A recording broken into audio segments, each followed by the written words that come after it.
what is the state of health in the United States for today for children compared with 50 years ago? I could go ahead and take that one. If you looked at the statistics around chronic disease in children just a few decades ago, 3-4 decades ago, you were looking at less than 10% of children being diagnosed with a chronic illness. Right now, we have statistics that look like half or more than half of American children being diagnosed with a chronic illness. When I say chronic illness, that includes everything from obesity and diabetes, ADHD, autism, allergies, asthma, autoimmune diseases, the list goes on and on and on. Now, what's more frightening about that is that statistic applies to children who have a diagnosis. There are many more children out there who are expressing the soft signs of having some kind of chronic inflammatory condition, but they just haven't been picked up with a diagnosis yet. So the vast majority of American children, and really that also applies to children in the modern industrialized world, the vast majority carry some kind of chronic inflammatory condition. And that is a drastic difference from, again, just a few decades ago. So it's really this post-World War II, really industrial modern era where we're seeing a compromised generation after generation of children who aren't well. They're just not well. Somebody else want to comment on that? What you just said statistically is reflected in the population of people that come to Hippocrates. I mentioned it earlier today, but I'll repeat it. The hardest thing that Anna Marie and I have to do in our work is to sit in our offices with families with children that are sick and dying. And every week this happens. 45 years ago when I began my work, that did not happen. I'll never forget the first time I saw a child with cancer. His family got in their old rusty pickup truck from Montana and drove to Boston where the institute used to reside. And little boy looked like he was pregnant and had advanced cancer. And I cried for 2.5 months. And I see it so often today, I guess in a way I've become callous to it. It breaks my heart. And being a parent of 4 and a grandparent of nearly 7, this is catastrophic because these are children that are not adults and they're forming years, they're formative years when they're developing. They're developing with weak bodies, weak immunity. And if you think we're sick, we adults, you wait. They did autopsies on young children that most often died in accidents. 70% of children now have cardiovascular disease by the time they're 15 or 16 years old. The beginning of cardiovascular disease. Cancer, we mentioned earlier today, is the first killer of our babies below 5. And the second killer, other than accidents, with our children below 16. And autism, we don't even want to hit that subject, is so heartbreaking and sad. It's a plague that's going to get worse by the day. Could I just add something, since you just hit on autism? And Steve, you had said, what did it look like before and what does it look like now? And there's another really stark contrast. Yeah. There was no autism the way autism is today. No, sure, in the historical record, there are things that might have looked similar to autism in a very rare instance, and certainly starting in the 1940s, you begin to see that being documented, but in tiny increments. Now we're looking at 1 in 45 children with an autism diagnosis. So, there's all kinds of talk in the medical community and amongst public health authorities about autism being just something that we're paying more attention to, we're better at diagnosing, we're better at tracking. While that's all true, that actually only accounts for a fraction of the increase. Yeah, the numbers, give them the numbers, love. It was in 1940 between 1 out of 10,000 to 1 out of 15,000, and today? 1 in 45. And the other thing is, if you walk into any elementary school, which I do frequently because I have 3 in elementary school right now, and the classrooms look different. I remember when I was growing up, I knew one child who had asthma. If you walk into the elementary schools right now and you go into the nurses' offices, the walls are lined with EpiPens. EpiPens are those life-saving injections of epinephrine for a child who has an anaphylactic food allergy. You walk into the elementary schools and you see peanut tables. You have classrooms that are now designated not just as nut-free, but milk-free. Dairy is one of the fastest-growing anaphylactic, which can be life-threatening, food allergies in the country. So we are seeing a completely different body of children where they have life-threatening food allergies. You see neurobehavioral, neurodevelopmental disorders like never before. And any classroom you walk into, you're going to find paraprofessionals, 2 and 3 paraprofessionals supporting those kids who don't have autism, but have sensory processing disorder or have dyslexia or another kind of learning disability. And what I want to make clear is that these are not just genetic diagnoses. These are environmentally driven conditions, and that even applies to things that like learning disabilities and autism, which people have for a very long time thought were genetic and brain-based, but they very much are environmentally driven. And there's a component of chronic inflammation. And if you look under the surface at a child who has autism or diabetes or mood disorder like depression or a learning disability, you're going to find common physiological imbalances across the board.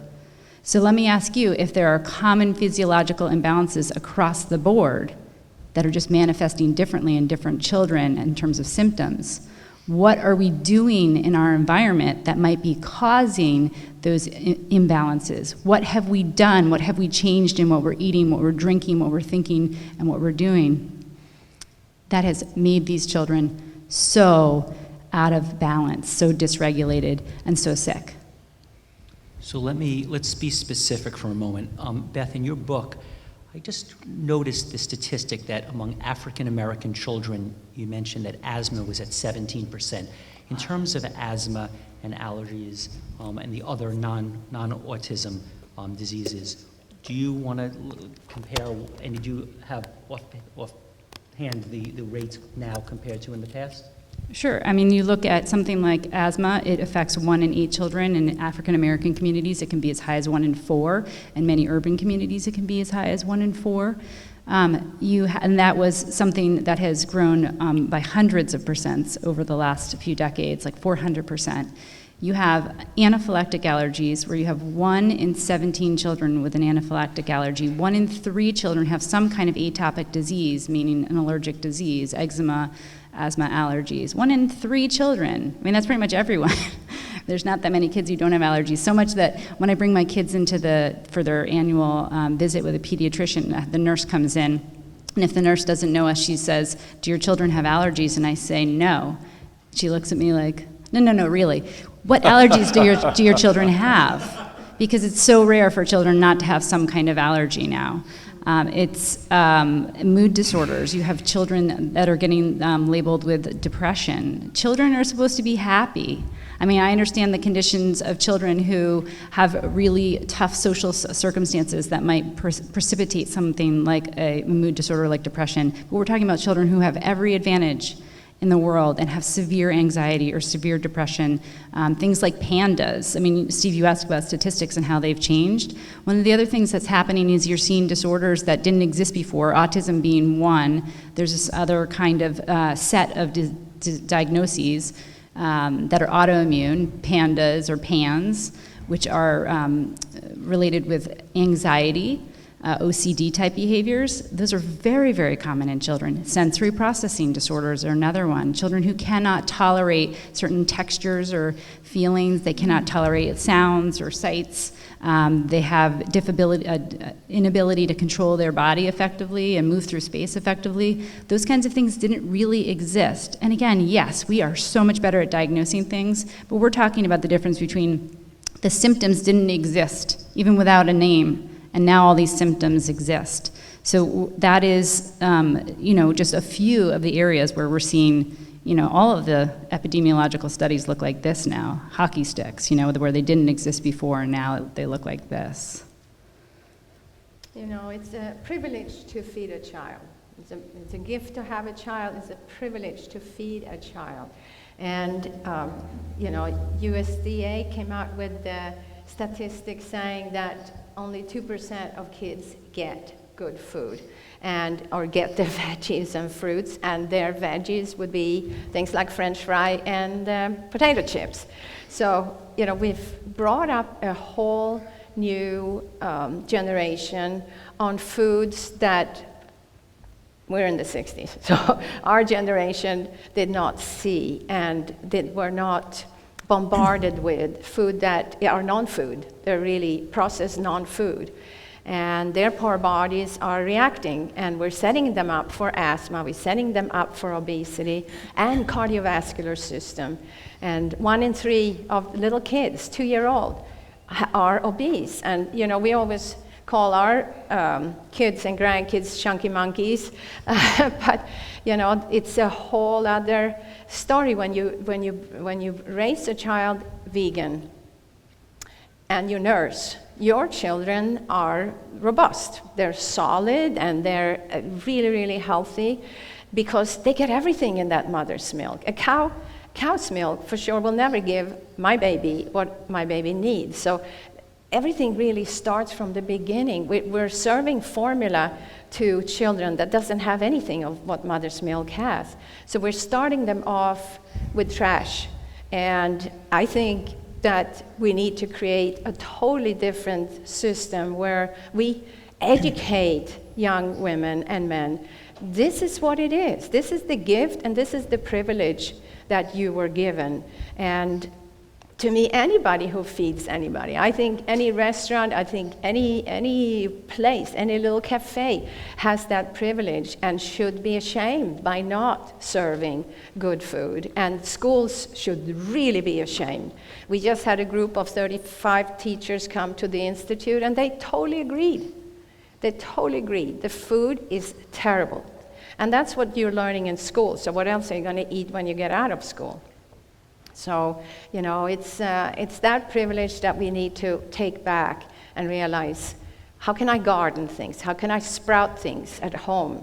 I can live on the 14th floor and I can be very independent and grow my own food. And so this is not a lifestyle that, a few can do. This is for everybody. And on the other hand, there's more natural foods available. Almost every little town has a natural food store. More and more schools are doing gardening programs. There's books out there that have recipes for kids. So it's more available, and we really shouldn't have so many more excuses. So it's really up to the parents and the teachers, and we're the ones who are making this available to them. But I see so many homes where people are complaining, oh, it's so difficult to feed my child gluten-free. And it's like the whole family has to get on board and do it, because you can't say, you get the pink cupcakes and you have the little raw beige ones with the walnuts on top. Right? Exactly. But you can make pink cupcakes with beet powder and make it fun and make it beautiful. So, there's a lot of tragedies, but yet it's an opportunity to rise up and do something different. And one of the things that I find really easy with kids is to get them to eat the rainbow. And so my grandchildren call me at night and they say, Grand-mère, I had something red and green and yellow today and blue. It's like, okay, well, tomorrow let's try for some purple. And so it's a challenge. And I know there's very, very serious conditions out there, but we have to focus on what can we do to make it better. Right. One of the things that you do that's interesting is you can actually pick from nature free. And children love this. You may not like it, but children love it. And so I'm sure you've done weed walks with children, your own children, grandchildren. Why don't you talk a bit about that and the benefits of that? Well, when my kids were little and they would say, Mom, can I have some money? I'd say, yes, we're going to go for a walk around the block. I'll give you a quarter for every plant you can identify, 50 cents if you know the Latin name, and $1 if you can tell me 3 uses.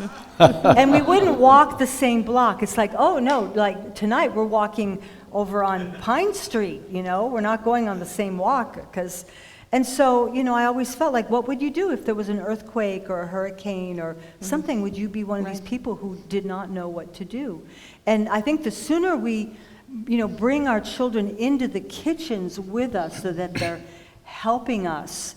And, for all of you have children, and you know that it really early on becomes a power struggle. Like, who's in charge here? I'm 3 years old. I'm the boss of the house. So, rather than like telling kids, like, we're having zucchini for dinner, you say, do you want broccoli or zucchini? And if they get to choose it, Exactly. then they feel empowered. And rather than saying why maybe we don't eat sugar, or why maybe we don't eat, drink cow's milk or something, like, what are the reasons why? They need to know the reasons. Exactly. And, I know my daughter Rainbow shows the children in her life the YouTube Meet Your Meat. Like, whoa, let's go visit a slaughterhouse. And I'll tell you, that can change your Straightens them out take quick. on hot dogs. Straightens them out quick. So I appreciate the sentiment. What's the solution? How do we stay positive? Where do we go? I also am challenged by how brainwashed a lot of people are in this country and how powerful the media is. So although we will get to the solution, and I of course realize that is what the best approach is, I want to make sure there's no miscommunication and that everyone understands that there is an issue. In the places that I go, it seems that there's a lot of people thinking everything is exactly the way it was. So I'd like to one more time name it and say number one, number two. I'd like to just name every health issue that is affecting children today significantly that wasn't 40 or 50 years. I don't want anyone to miss this. Definitely the goal of this is to come to the end and say, okay, here is the solution, here is the way out of it. But I want to make sure there's no confusion that there is a significant difference. So can we name, we said autism, could you name and say number one, number two, so we understand just how many things are different significantly than they were 40, 50 years ago? Attention deficit, for sure. No such thing as attention deficit not long ago. You have, if you want to look in order of how things are impacting, allergies would be the number one in terms of prevalence. Then you get into learning and behavioral disorders. So that's, 1 in 6 kids have some kind of learning and behavioral disorder, and that includes ADHD, which is at 1 in 9 kids, and actually I think it's higher than that. Then you get down into things that are a little bit more challenging, where you have autism is less prevalent, but still so much more prevalent, obviously, than ever before. Inflammatory bowel diseases, things like ulcerative colitis and Crohn's disease are showing up in children. They used to not diagnose Crohn's before 15. That was really like the earliest you saw it, and now it's being diagnosed in toddlers. Obesity and diabetes, we know that that's an epidemic that's hitting not just children, but adults. It's everywhere and everybody, so that's probably the most But children prevalent. more so. 2 out of 3 people now contracting type 2 diabetes are below 16.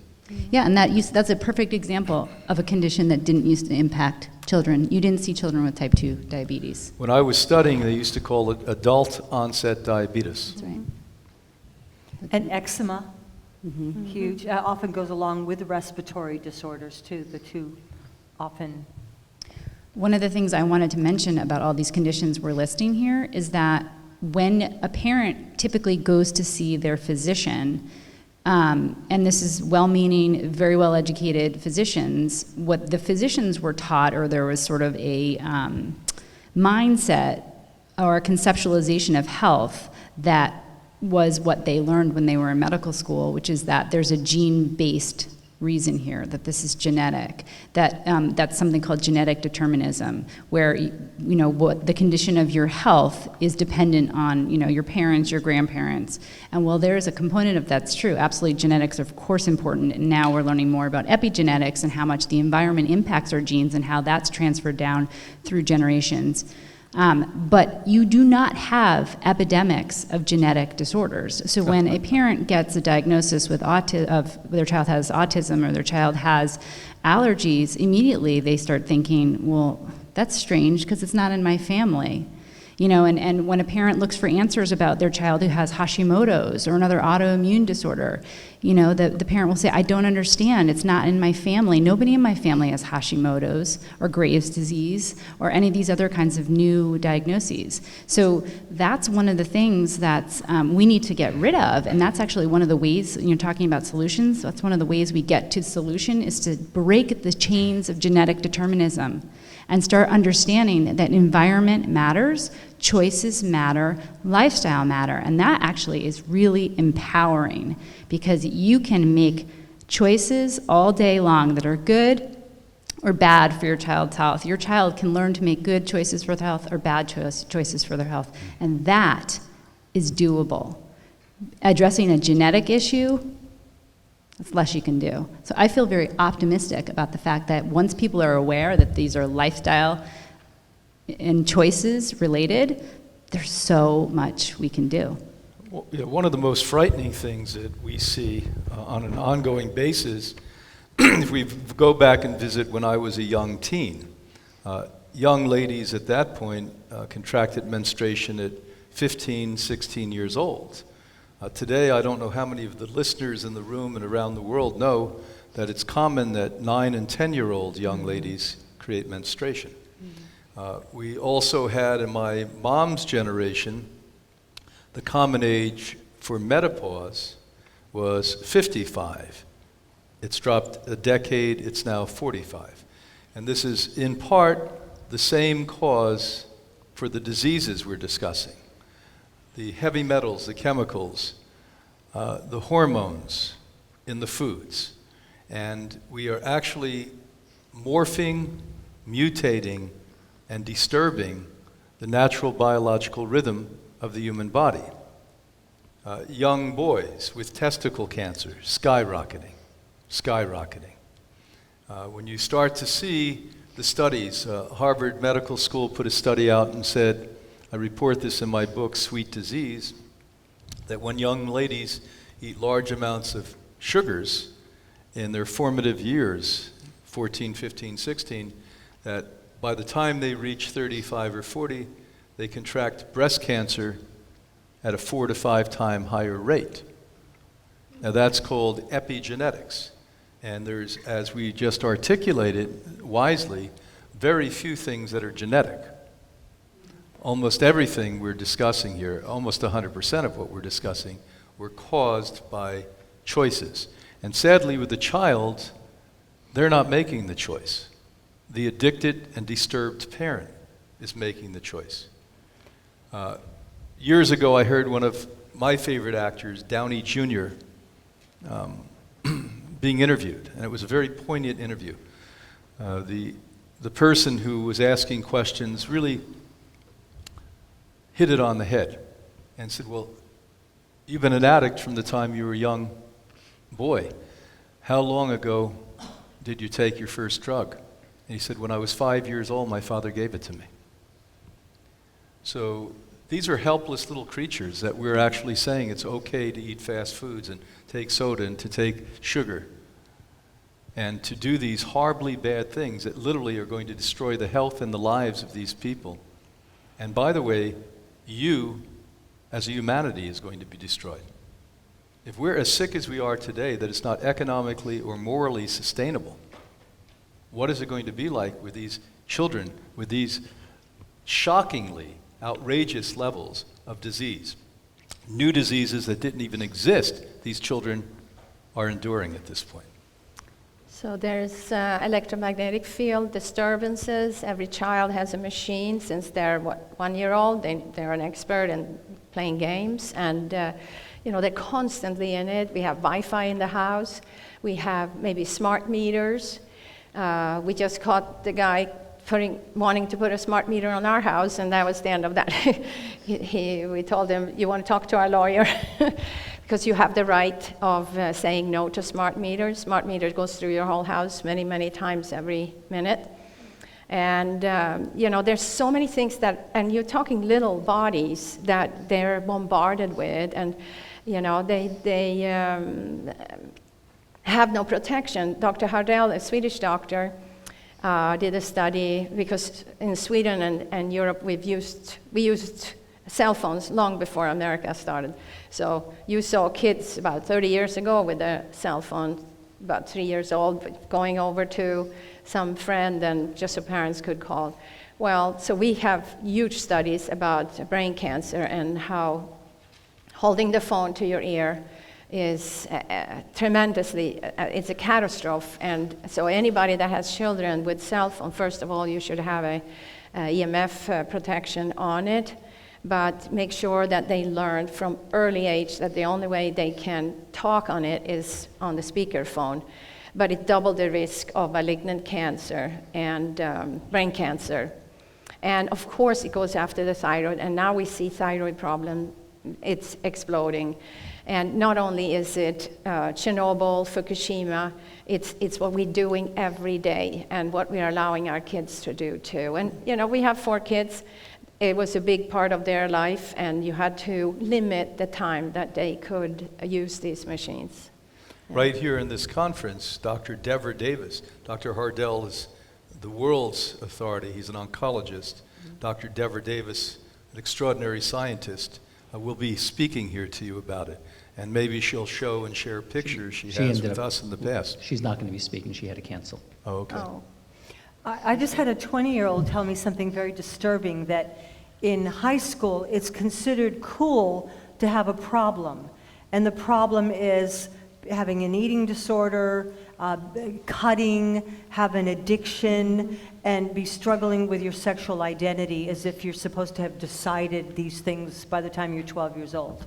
And she said they create something, and there's 12-year-olds trying to decide, well, I'm really a boy, I'm really a girl, I want to go on hormones, and then they change their mind, but their parents are letting them go on hormones, and then they change their mind, and they've really messed themselves up.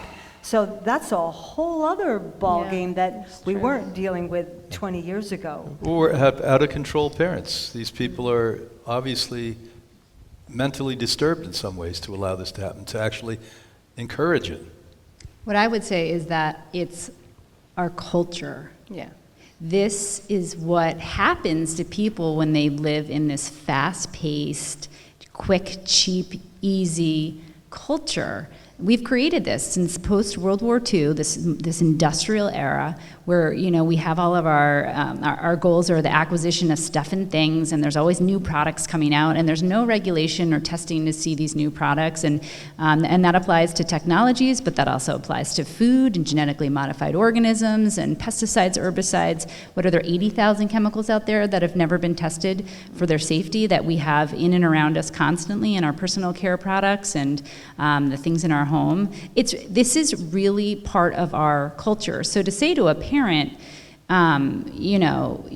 ditch your culture because it's making you sick, that's really hard. That's a hard thing to hear, and how do you do that? But what I will say is if you tell a parent that their child with whatever diagnosis it is, let's say it's autism, that diagnosis, that your child's condition is not genetic, that it's environmentally derived, that's like switching a light switch on for them. Because most parents, because they go to their conventional medical doctor who says, we don't understand this condition, it's probably genetic, there's not much you can do, here's some supportive, kind of palliative things that you can do. That's what parents are getting. We need to just send a totally different message. No, this isn't genetic, this is environmental, and there are things that you can do. And you know what? I love my babies so much as a parent that I will do anything to make them not sick.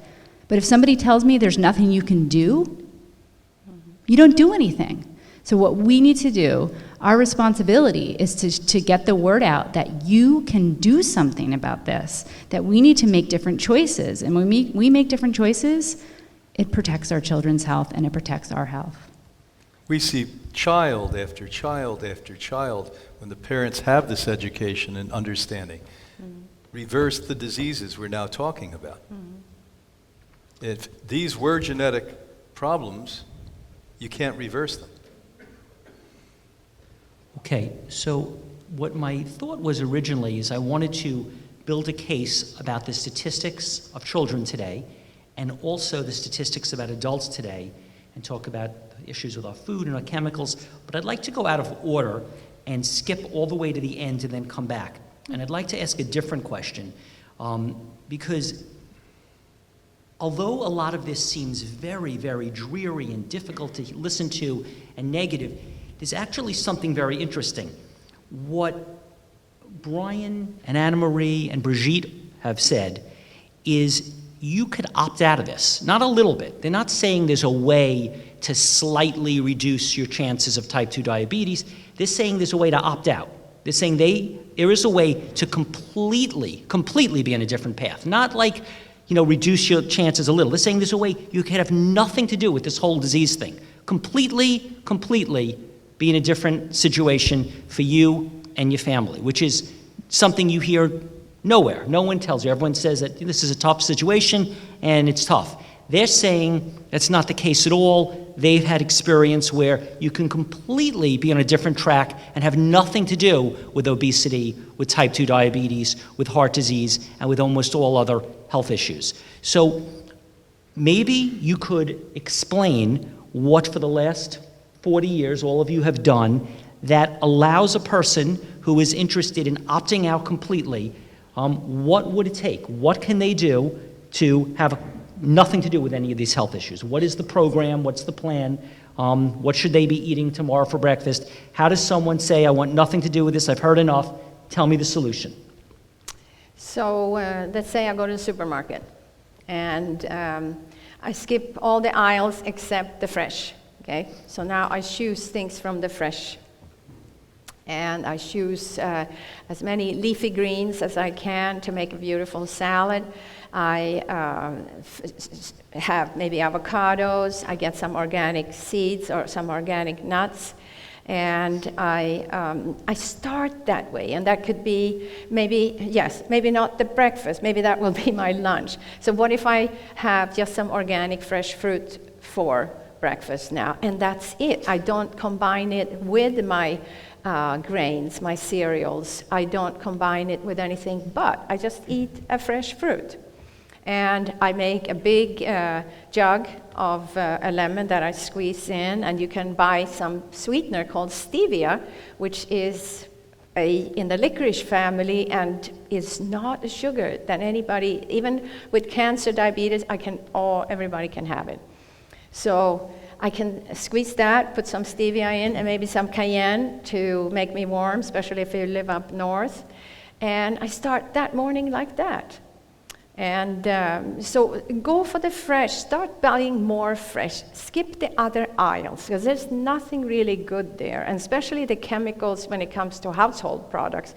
I have to hold my nose when I go by there. It's so toxic. So you want to buy good household products that your kids actually could eat if it happened by mistake. So, every store has fresh foods and has organic by now, like you said, Brigitte. It's available. It's really available. You have farmers markets, which if you live in a town where you have farmers market every Saturday or Sunday, you take advantage of that and support those farmers that come with fresh stuff that they just picked. It's amazing. So I would start with getting the fresh. And when you take the kids shopping, give them the assignment in the produce aisle, like, I need you to pick out 2 red foods that you're willing to eat and 2 orange foods, and have them do the rainbow. You never see a kid having a temper tantrum in the produce aisle. That's right. Right. You're right. That's a good point. Yes. And start a little garden with them, because if they can see that miracle of life, of like, wow, I grew a carrot or a tomato, they're more likely to eat it than if they're not connected to it at all. Yeah, I mean, to give an example, I reported recently a Princeton University study where they looked at the brains of people, children, adults, on sugar, heroin, and cocaine. What do you think was the most addictive? Sugar. Sugar. So it brought it to mind. I mean, you do see kids even at the natural food markets jumping up and down and screaming when mom says you can't have that cereal. Because the cereal's what?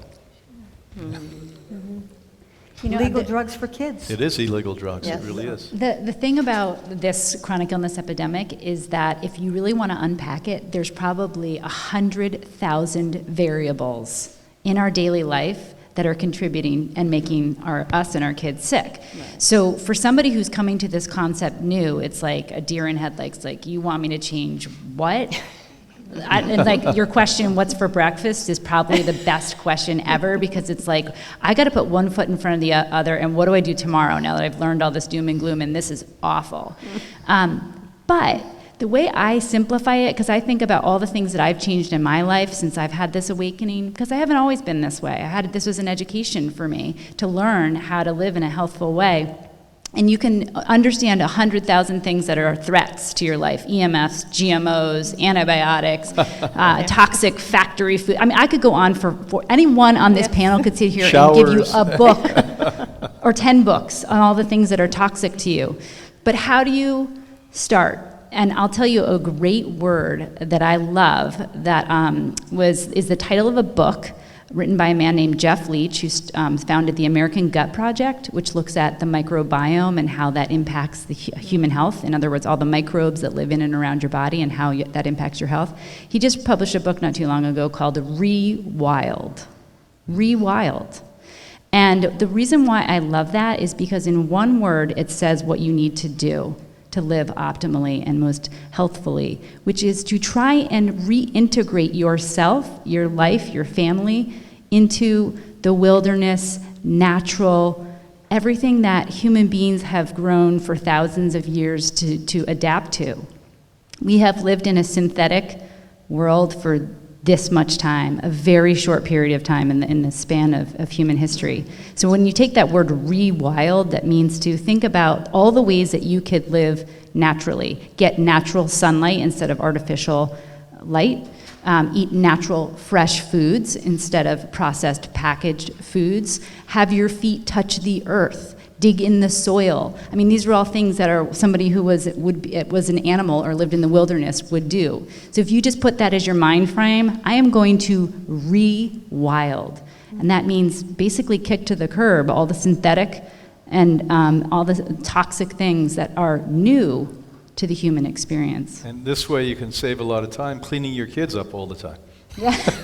I actually think it's great for kids to be dirty. It is. It really is. I mean, you get the whole microbial exposure. We used to be. Absolutely. Now mothers are neurotic. They clean every 2 minutes. They're cleaning the kids with these wipey things. How about those wipey things? That's right. Oh God. And I think a lot of parents are worried about their kids being bullied or are being pressured by other kids to do certain things. And I know that it happens, but then it depends on how we educated our kids at home, and the foundation they had, and the strength they got at home. They will not really care about that part, that the food looks different, because our kids went through that. You know, our kids thought the way we lived was normal, and they used to come home when they were 2 and 3 and began to speak and said, you know, people really kill animals and eat them? They take eggs out of little chickens and they eat them. You know, it was like a phenomena to them. It was like perplexing to these kids. Well, and we always had dogs, so when we go in the supermarket and they see meat, they're like, wow, a lot of dog food here. Yeah. I remember one of them said that to me. He was like, this is the dog food section? We said, yes. Notice the people eat a lot of dog food over there. And by the way, they've raised, we're so proud of them all. All of our grandchildren are being raised this way because of what you said, Brigitte, is correct. What you're saying. Educate, educate. These are, in my view, my best friends in the world are my children. You know, and I'm a father, and they know what I like and don't like, and I say no enough. But the reality is, if I can't teach these best friends of mine what to do, and respect them, and honor them, well, no wonder you have children that are lost today and need gangs, and they're fighting and bullying people, etc. So there are a lot of people that have heard you say that avoiding animal products, I've heard Brian and Anna Marie say that, is something that you strongly recommend. But in terms of the people listening and watching who tomorrow are going to have lunch and dinner, specifically as you can, what are the instructions? If they want to opt out of these health issues, what should they eat for lunch and dinner as specifically as you can? Oh, so, you know, when you're dealing with live food like we do, and we want to sprout, we want food to be as alive as possible, we'll start a little bit ahead. And we can, of course, buy a lot of sprouts. So when you first start, let's say that I want to go and buy sprouts. And there are a lot of sprout growers. I can buy sunflower sprouts, broccoli sprouts, pea sprouts, buckwheat sprouts. And I can bring them home and make a salad with lettuce and cucumbers and let my kids choose things that I want to have in that salad too. The thing is, when I'm going raw, I also need to make juice. I need to really saturate my body with nourishment. And juicing is fun. I think everybody likes to make juice, but most of us didn't know that sugar was a big part in carrots or apples. So we really, if we want to start the kids off and not be sugar addicts, like we all were born to be, then we stay out of the sweet vegetables, and we don't mix fruit in with that. So we just let the kids make the juice and put the sprouts in the juicer, and the celery, cucumber, and the dandelions, and the arugulas, and the collard greens, and the cabbage, and it's fun to drink. So we find that, and especially when somebody has a problem, they really need to be saturated with nourishment. And you can see at the Institute, we do blood tests the first week and the last week. It is amazing how willing the body is to change when it's saturated with nourishment. And supplementation like B12, which has to be from bacterial B12, it's, a lot of kids are lacking there. A lot of kids are lacking good omega-3, which wild plants have more than any other plant. And, so you're adding live food into a salad, and start with that. And, whatever you had in your lifestyle before, you're probably not going to just leave it. Maybe you add this to what you had, and slowly but surely it takes step by And there's step. two kinds of answers here. If you're coming from a family like I did, a loving, supportive family that had no clue on food, you don't go from, we're not going to eat fast food burgers anymore, and let's eat only salad with sprouts in it. It's not going to work. So you have to go out and find the quinoa burger, the non-soy, the non-gluten burgers, and that's the transition for you. If you want to be pure, you want to live a maximum lifestyle, and get there quick and detoxify the body to get rid of the chemicals and the disease-causing concerns, then you would actually make a burger out of sprouted, dehydrated nuts. And your dehydrators become your ovens. Even myself, I was a young man, but not much more than a teenager when I began all of this. And I would not have survived without the dehydrator. The dehydrator made the food look like, feel like, and taste like the cooked food I was familiar with. So I gave up potato chips. I needed something that tasted like a potato chip, that was raw and healthy and alive. Even if you aren't going to eat a raw food diet, now they make chips out of dehydrated peas. They're cooked, they're dead, but who cares? Much better than a potato chip.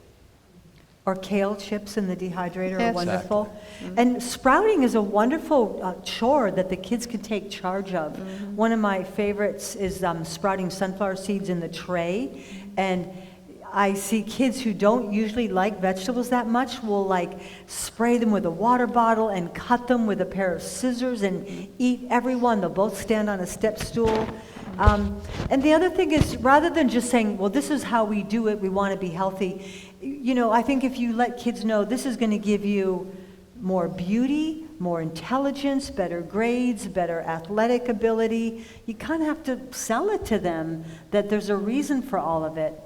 And one last thing I'd like to share for now is when my kids were teenagers, I see so many young adults who go off to college and they don't know how to make any food. They graze. And so we would have a thing at our house where whatever cookbook we were into at the moment, whether it was a macrobiotic or raw 10 talents or something. The all hot dog cookbook. Well, no, we didn't have that one. But I would say, you know, it's expensive to take a family of 4 or 6 out to dinner. So like, you pick out what you're going to make, give me the list, and I will reward you. I'll give you $20 for making the dinner.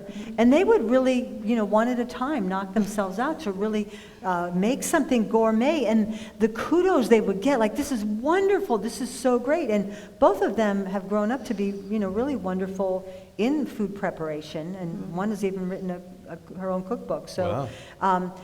And I sometimes, maybe it was bribery a little bit, but I like to say it's rewards. I would reward my kids for reading books that I thought were important.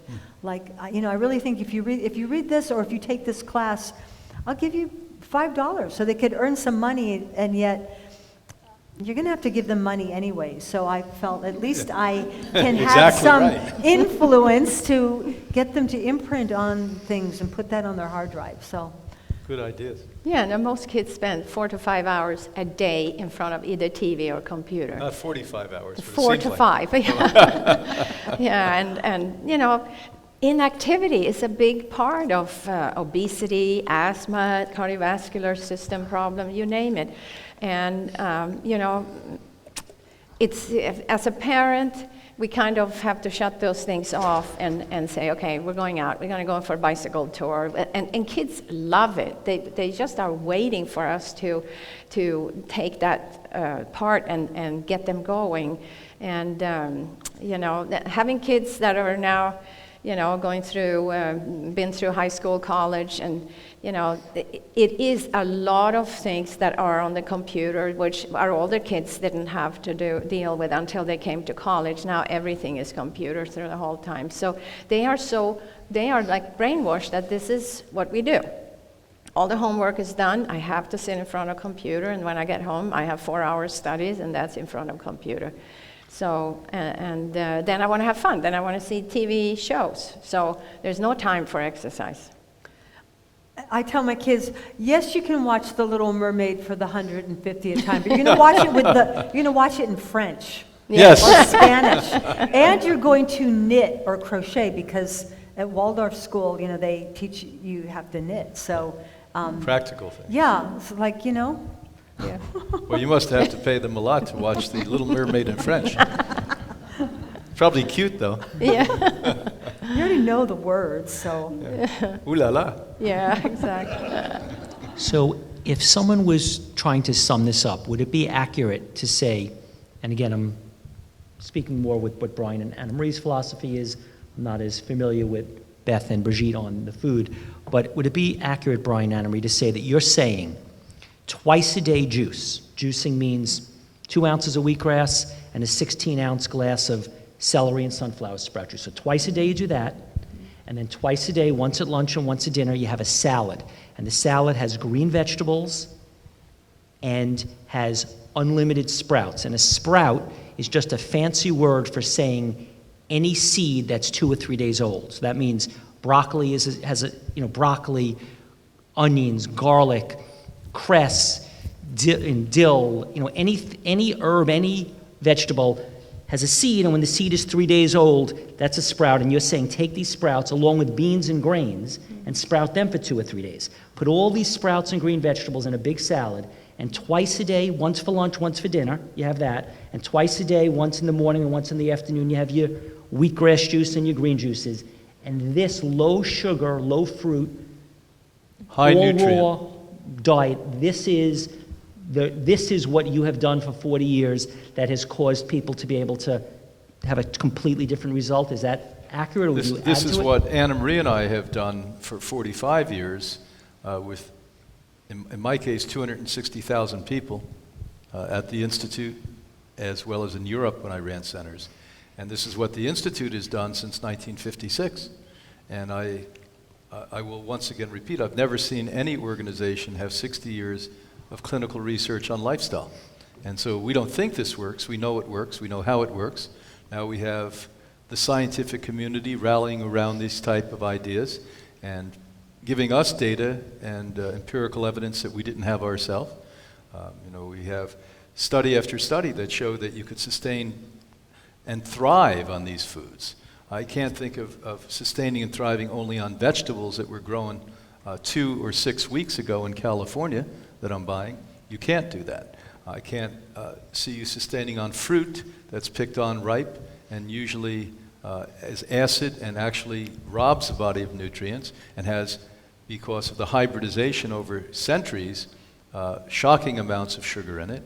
I can see you survive, not to say this is very new to a lot of the people listening, on weeds. We say that edible weeds are equal in nutrients, the only thing totally equal to nutrients in sprouts. And nobody's done the due diligence, but I'm sure when we start to look at weeds and the phytonutrients, the anti-disease elements that are in weeds are probably rivaling, if not better than or equal to, sprouts.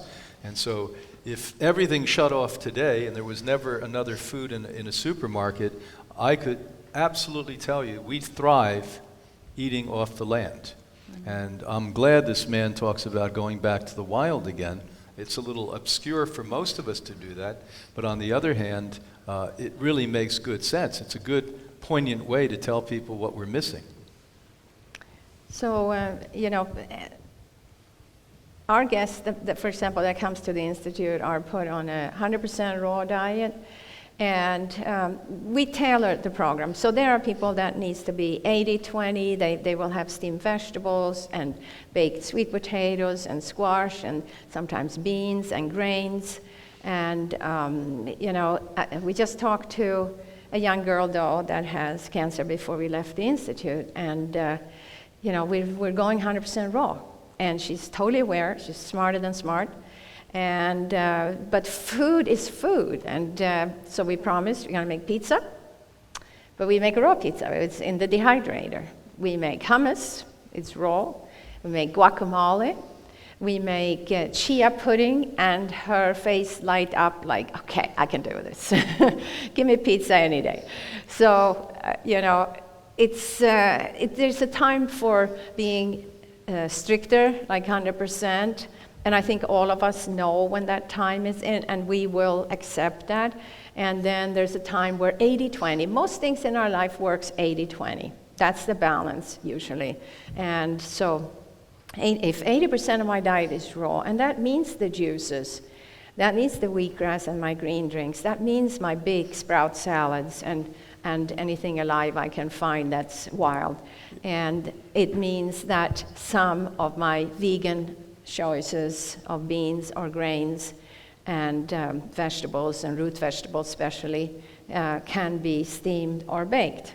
So 20% can be added to that, and that often makes it more palatable for most families to be able to do it. And but when you see what 100% does, like,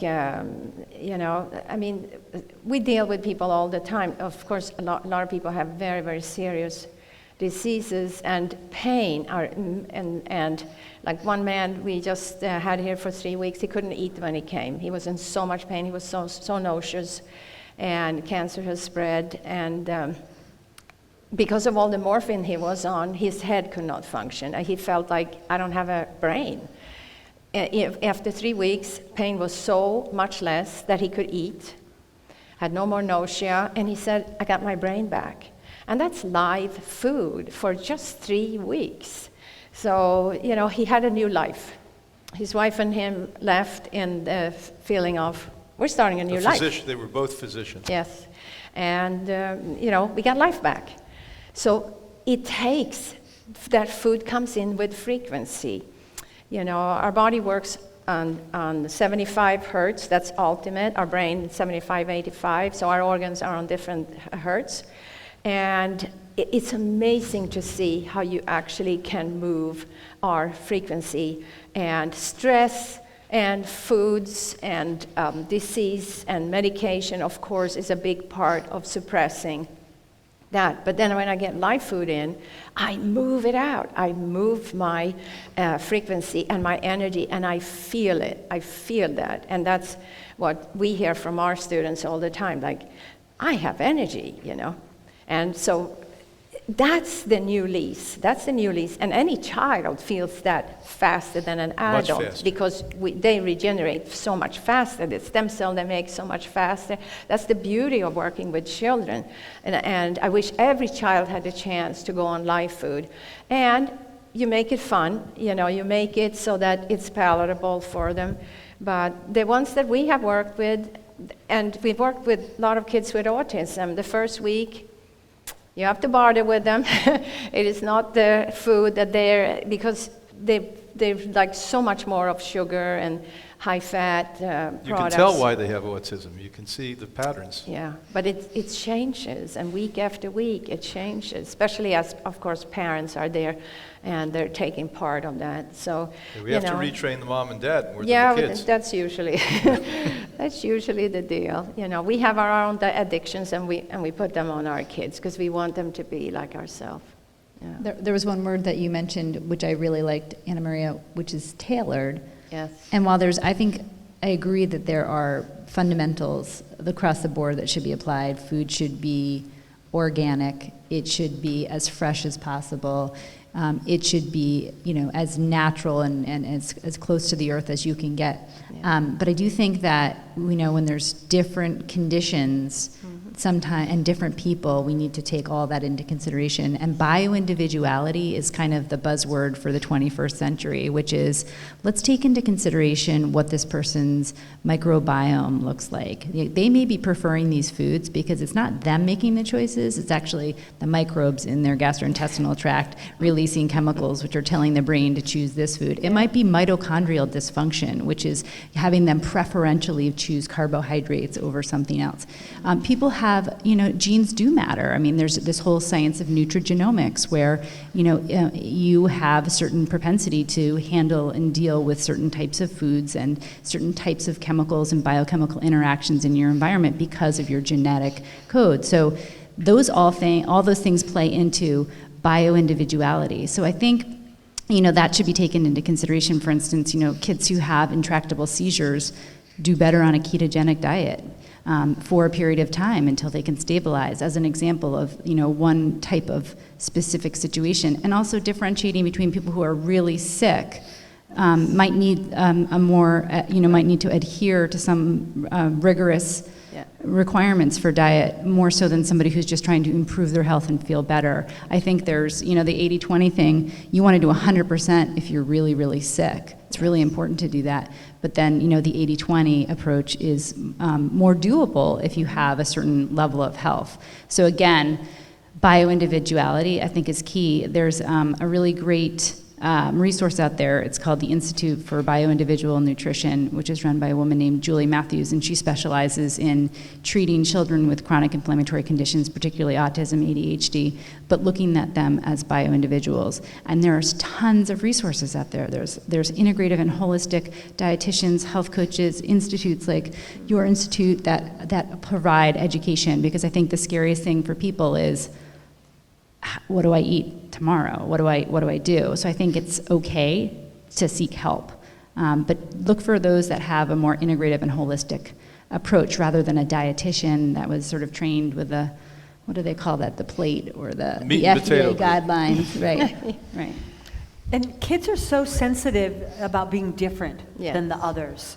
And there's always this feeling of like, I want to be like everybody else. And so it's really important to try to find community and gather in potlucks with other like-minded people. So it's not just them, but if you can find other, whatever it is, whether it's vegan or raw or gluten-free or vegetarian, but to let them meet other kids their age that are, doing a similar thing, so they're less, it boosts their confidence and they don't feel like they're being overly weird. Because that really is a real thing for kids. My kids said, can't we go to a doctor just once to see what it's like? all our other friends go and they talk about it. And I also remember one time both of my kids had strep throat and I treated them with herbs. And I don't think everyone should just treat strep throat. It can be a serious condition. And at the end of the week, one of them said to me, you treated us with herbs and we missed like the whole week of school. I just thought you should know. My friends had antibiotics and they were back in school the next day. And then at the end of the school year, one of them said to me, well, you know, we actually missed less school because we only had strep throat once. The other kids who did the antibiotics had it 3 or 4 times. Interesting. And I also think if you allow them to be sick and go through the process of, you know, whether it's be fasting or just having clear liquids or doing herbs, you actually are building your health and building your strength rather than damaging your immunity by going for antibiotics overly so. That's really one of the things that's damaging us. And we know that a lot of kids with ADHD are also the same kids that have had frequent ear infections. Yeah. So you do a lot of antibiotics, it kills the good and the bad bacteria. Now you have food intolerances that maybe you didn't have before, and it sets up a vicious cycle.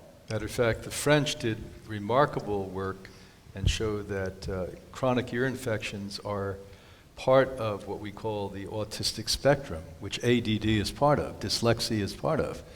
And one of our colleagues, you can see these on YouTube, we did 3 nights on autism, and we brought a psychiatrist friend of ours in from UCLA, a psychologist from Los Angeles, and they spoke about the education they got and how, in fact, when the French came to the United States and started to precipitate this education, the government asked them to leave. This goes back 20 years ago. They also, one night we brought in 3 families, of which 2 of them had reversed autism. And you know, you talk about ketogenic diet, which unfortunately promotes the use of dairy food. So what we did is we invited this woman into Hippocrates. We had a Food is Medicine conference. So as Stephen has selected the top people in the world to come here, we selected the top cutting edge, under scrutiny scientists from around America, people who were out of the loop, who were constantly worrying about losing their job from universities. And after 3 days at the Institute, they said, we can tailor that to put healthy fats into the brains of people. We don't have to give disease-causing dairy to people. That is not only an allergen, but in fact gives cancer to you more than any other substance that we put into our body. So I think, you know, I'm a round table guy. I think there is only one right way, what's best for the people. Yes. And I think we need to sit at the round table and basically say, hey, here's what I'm good at, here's what you're good at, let's learn together how we can make things better. And that's really where healthcare has to go. We're all going to die. It's that simple. So it sounds like, if I'm hearing it, one thing you're saying is that we should be eating 100% organic, that chemicals, there's no benefit, and we should really make all efforts, if economically you could afford it, to get rid of the chemicals and be organic. A second thing that I think Brian and Anna Marie is saying is that we should be 100% vegan. And a third thing I think Brian and Anna Marie is saying is we should try to be 80% raw. Right. And is, Brian, Anna Marie, do you feel this is flexible? If someone said, you know, there's a lot of people who don't want to be vegan. They do not want to be 100% vegan. It's not who they don't want to be it. They fight it. They resist it. Are we saying that they've got to be, and this is the only way it's going to work? Or are you saying that's best, but you still can have very good health if you are plant-based, but also incorporate animal products? I mean, there's a lot of people that feel there is a more moderate approach. And, you know, I know, are you saying to get the results that you believe that veganism has to be part of it? Yes.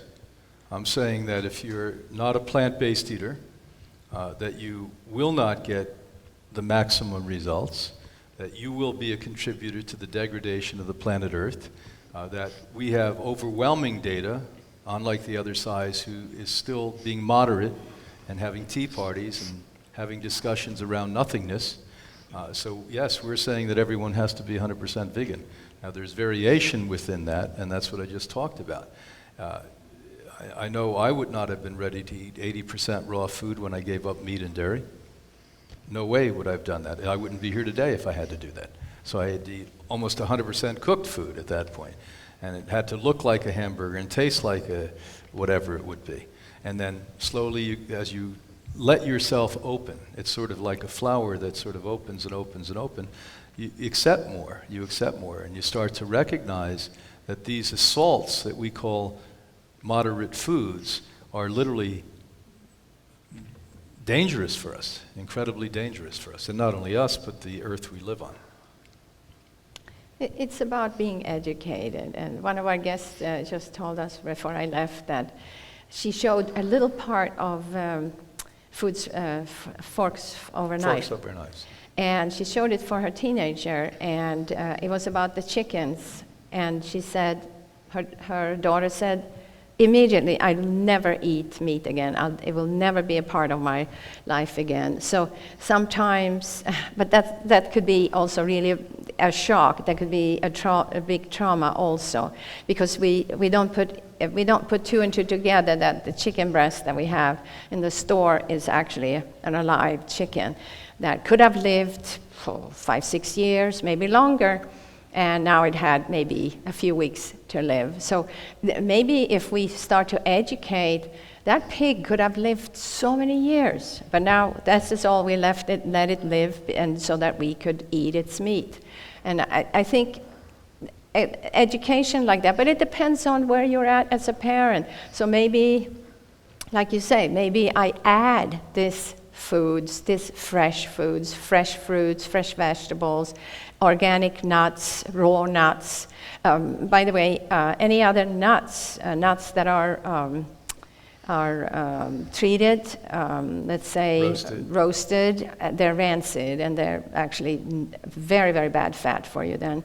So the nuts needs to be raw. But start adding things like that to their lunchbox, and yourself, your own lunchbox. It's great to bring your own lunchbox too, so then you don't get tempted. And, and maybe you're not ready to go all the way vegan. Maybe you're listening to this and say, well, I'm ready to take a part of that. Then do that, because every part that you take of this, you will be successful. And, you can't go wrong. And then hopefully your taste buds and your taste receptors that you have all throughout your body will say, go ahead, swallow that, get rid of that. and your senses are being heightened. We see that with our guests, and the first week, the foods that are amazing. I mean, our chefs are amazing, and it's still bland for most people, because if you come from French fries and hot dogs and burgers, this is bland, And then by the third week, the same food is served, and our guests will tell you, why didn't they serve this the first week? All the time.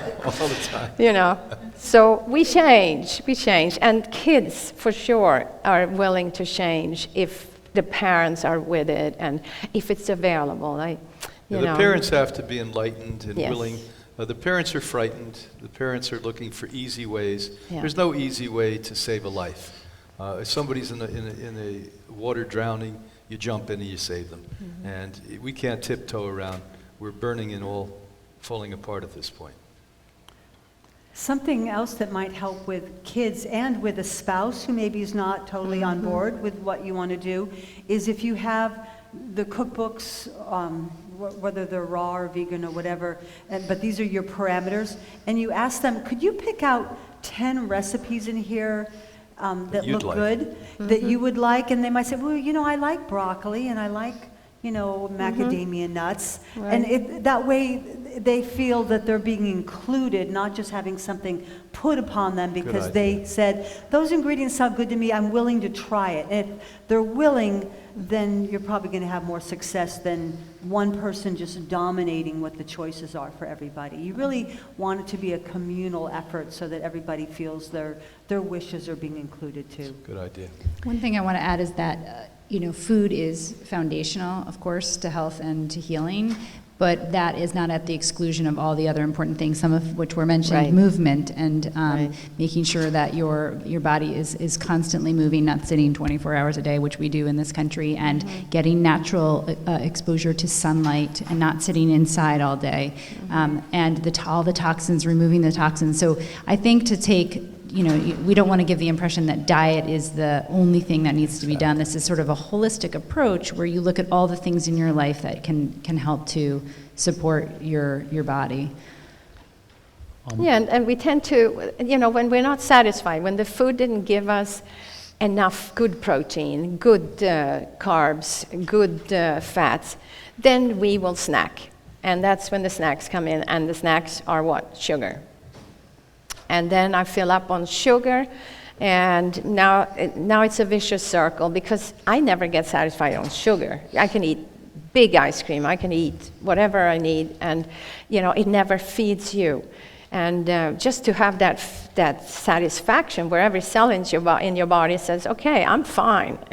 Then, like you say, microbiome, you could have, King's College did a study about, for example, McDonald's. If you ate McDonald's for 10 days, it killed a third of your microbiota. And this is your immune system. This is it. And so imagine that's how fast I can destroy and get gastrointestinal problem, first of all, but immune problem. Like now, things can walk in the door. And I don't have my immune system top-notch like I was supposed to have. And most of you don't know that 70% of your immune system comes out of your intestinal tract. Yes. So what Anna just said, a study in London at King's College, in just 10 days of eating McDonald's fast food, 1/3 of their gut and their immune system was compromised. Think about that. Yeah. It's frightening when you think about it. And how many of you haven't eaten fast food? And how many people do you know that do not eat fast food? And how many children are brought up around the world without fast food? So it's a minority that's not doing this, self-destruction. Okay, let me ask a series of questions. I'm going to ask 5 questions and you can answer them. This is from Beth Lambert's book, A Compromised Generation. The number of prescriptions purchased from 1993 to 2003 grew 70%, while the U.S. population by only 13%. Furthermore, Americans use more pharmaceuticals than any other nation in the world. Mm-hmm. So the questions I want to ask is this good or bad that we use so much medicine, and why? Is it helping or hurting our health? Are antibiotics to be avoided? How do we create or lose healthy bacteria balance in our gut, and why does this matter? Are there herbal alternatives to pharmaceutical drugs? Are there herbal antibiotics that can be used? So respond to those 5 questions.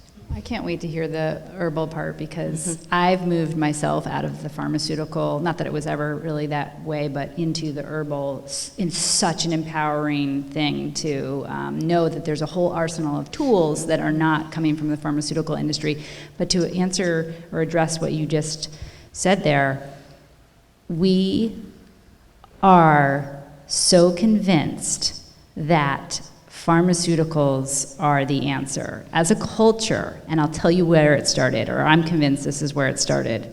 When you had the advent of sulfa drugs and then later the antibiotics and all the various antibiotics after World War II, that experience that this culture went through, which was you had somebody who was dying of tuberculosis, and he was going to die, but then he took this one pill, and up the next day, he was plowing his field, miraculously recovered from one pill. That had such a powerful impact on our imagination that a pill could be a life-saving, life-altering, life-changing experience. One pill.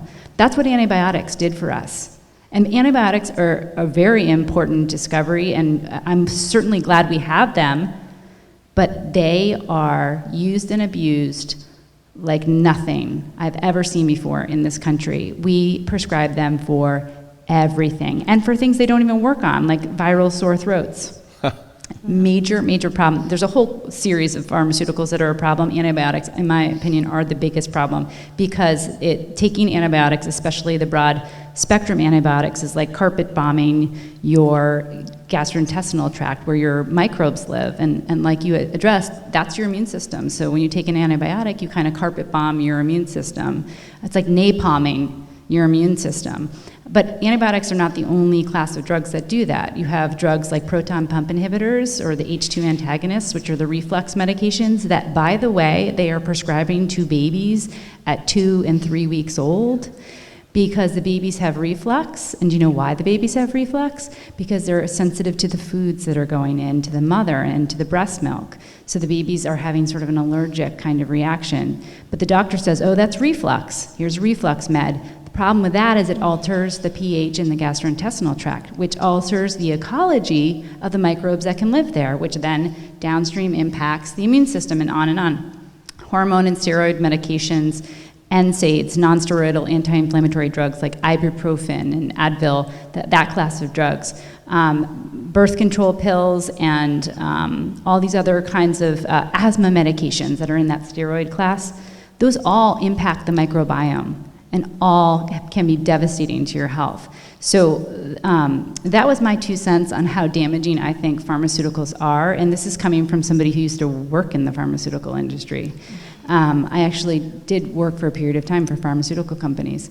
I think there are drugs that probably have a purpose, and I'm not saying we should wipe all pharmaceuticals off the planet. I don't think we need to be that drastic, but I'm telling you, for everyday routine illnesses and for chronic illnesses, the pharmaceuticals are not necessarily the way to go. And I would love to hear what you have to say about the herbals, because I think that's such a great alternative path. Well, I am also glad that we live in a time where antibiotics are available. They can be life-saving. But very often, when we have an illness, rather than starting with drugs, and if that doesn't work, surgery, like take your tonsils out if you're getting frequent sore throats. There's so many other options. And one is, are there any other emotional components going on? Maybe, kids are having earaches because there's a lot of fighting going on, or bickering, or door slamming, or loud rock and roll or something. Eating dairy. Yeah, absolutely. And then, so you look at, are there any emotional components? And then you look at food. How can we improve diet? And then there are so many herbs that can really help fight infection. The word antibiotic means against life. They're the opposite of a probiotic. So we do have herbs that can fight infection. There's many of them, but echinacea is more of an immune stimulant. It stimulates white blood cell production, but we have oregano oil, we have this isatis, andrographis, garlic. I really love the idea of something that's available in every home, in every kitchen around the world, and garlic is certainly one of those. It's a bronchodilator. I've used it for asthma. There's also homeopathy. If you zero in on what's the right homeopathic remedy, you might find that allium cepa works for a cold. So I think we've given the power of our health over to someone else rather than taking responsibility for it. It's not our doctor's responsibility. There can be helpers out there. It's not our acupuncturist's responsibility. It's really up to us to love and care for ourselves and do what we can and not wait till there's a disease, but how can we prevent these things so that we don't end up in a desperate situation? So. Yeah, the statistics are stunning. I mean, the United States of America, we have 5% of the population. We take 50% of the medicines on the planet Earth. Wow. So we only have 5% of the world's population. We take 1/2 of the pharmaceutical drugs on the planet. And repeat the statistic that you told us before. Since the last 20 years, it went up how many times? Okay. 7? Yeah. What he just Yeah. Let me read it, hold on. Yeah, it was actually surprising to me. It was higher than I thought. And the second largest consumer of pharmaceuticals is Japan, but they only consume 9%. Yeah. So think of that. Think of that difference. 50, they go to 9. Yeah. Then of course, Japan produces a lot of pharmaceutical drugs. Germany is in that list, produce a lot of drugs. France and Switzerland produce a lot of drugs. And 80% of the people on the planet, they do not take pharmaceutical drugs. What do they take when they get sick? Herbs. They take natural medicines. And food. And food, And that's right. Antidepressants, we take. Oh. We take most. It's so crazy for us to see in the short time we've been in our work that you couldn't find a psychiatric medicine 2-3 generations ago. If you had any depression or more serious concern, they'd put everyone on lithium. And then all at once they found out this was a watershed economic landfall for them. And so now they've convinced the world's population that have money, not everyone else, just the people who have money, you all are depressed and you need psychiatric medicines. It used to be exclusive to psychiatrists, maybe some psychologists. Now, general practitioners who have no training in psychiatric concerns basically are the biggest distributor of antidepressants. And by the way, more antidepressants are prescribed than antibiotics. Now think of that. How shocking and stunning and outrageous that is, that we actually have convinced everyone that they need antidepressants. 8 out of 10 people we work with who have been told they have cancer are also put on antidepressants by their doctor. They think it's part and parcel.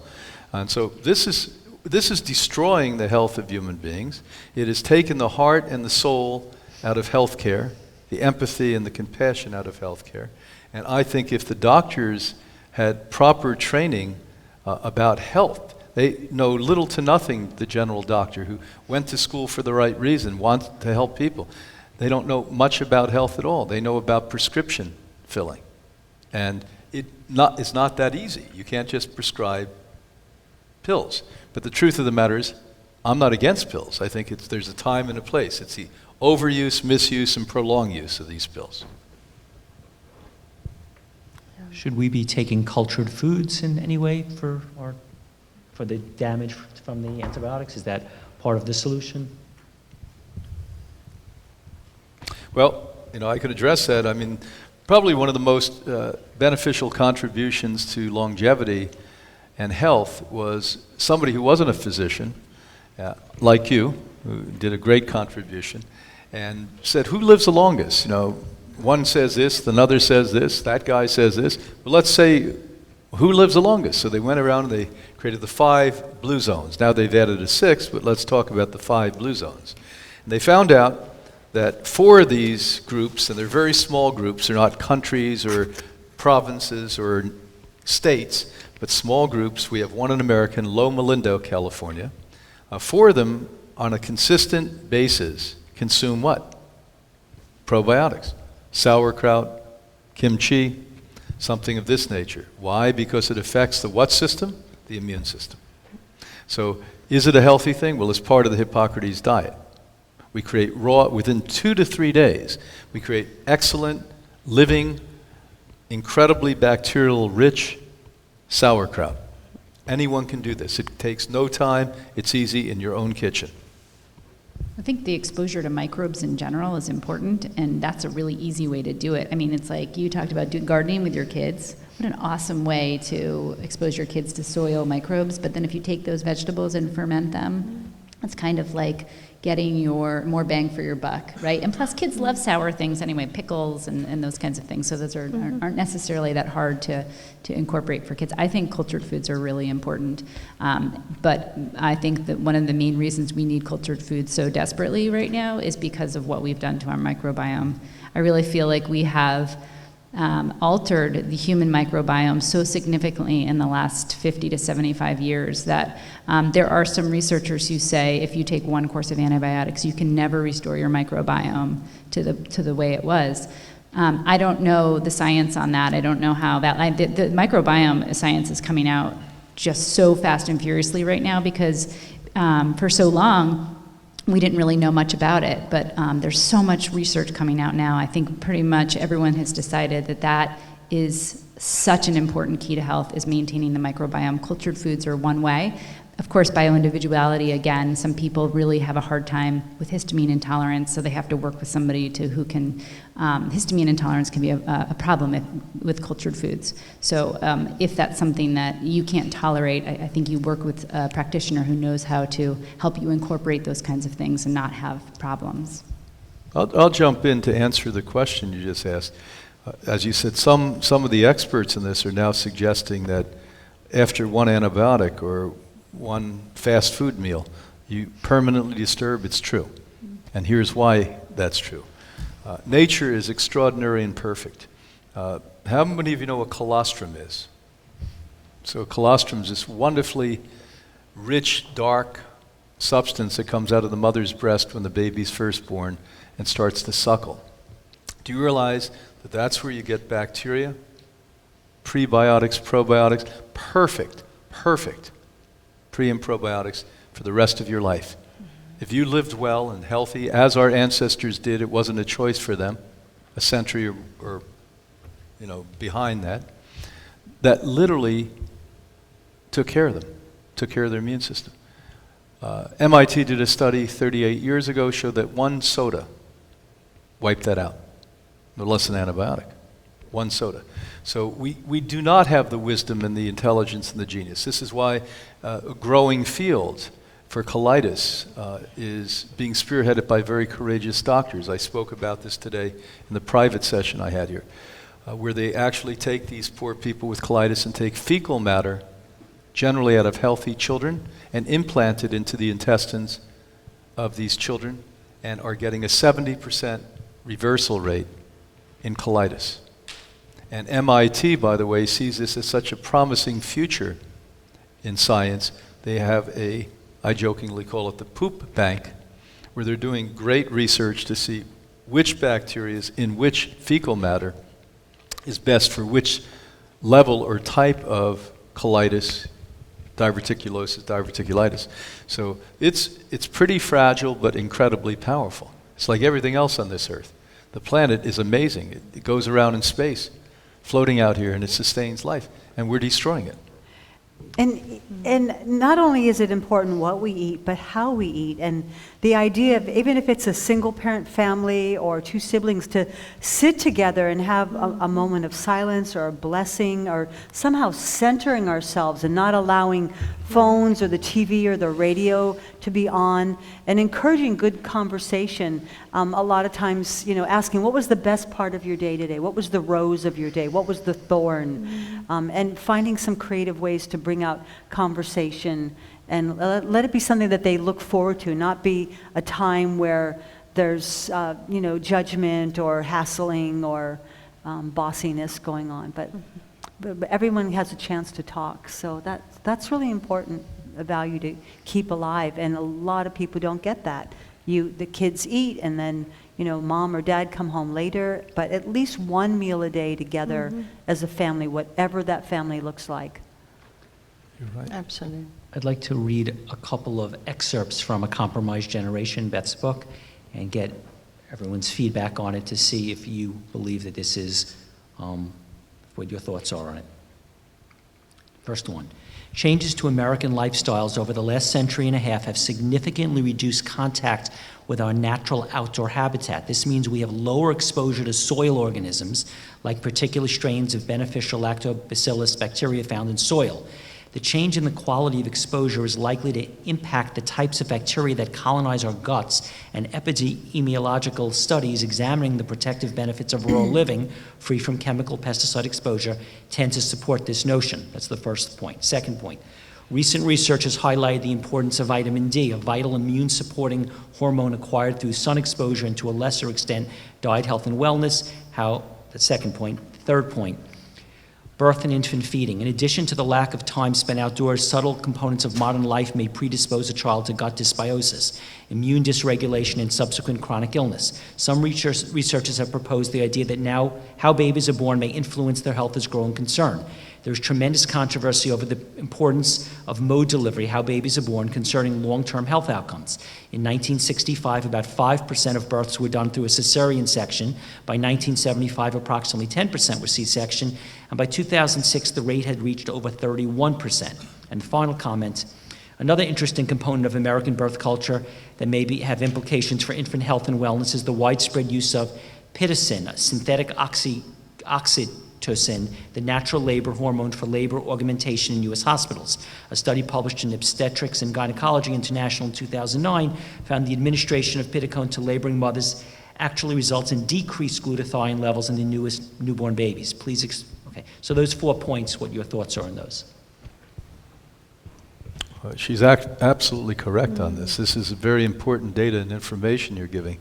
There's a French renowned physician that talks about what happens to the overall body and immunity when a baby doesn't come through the birth canal.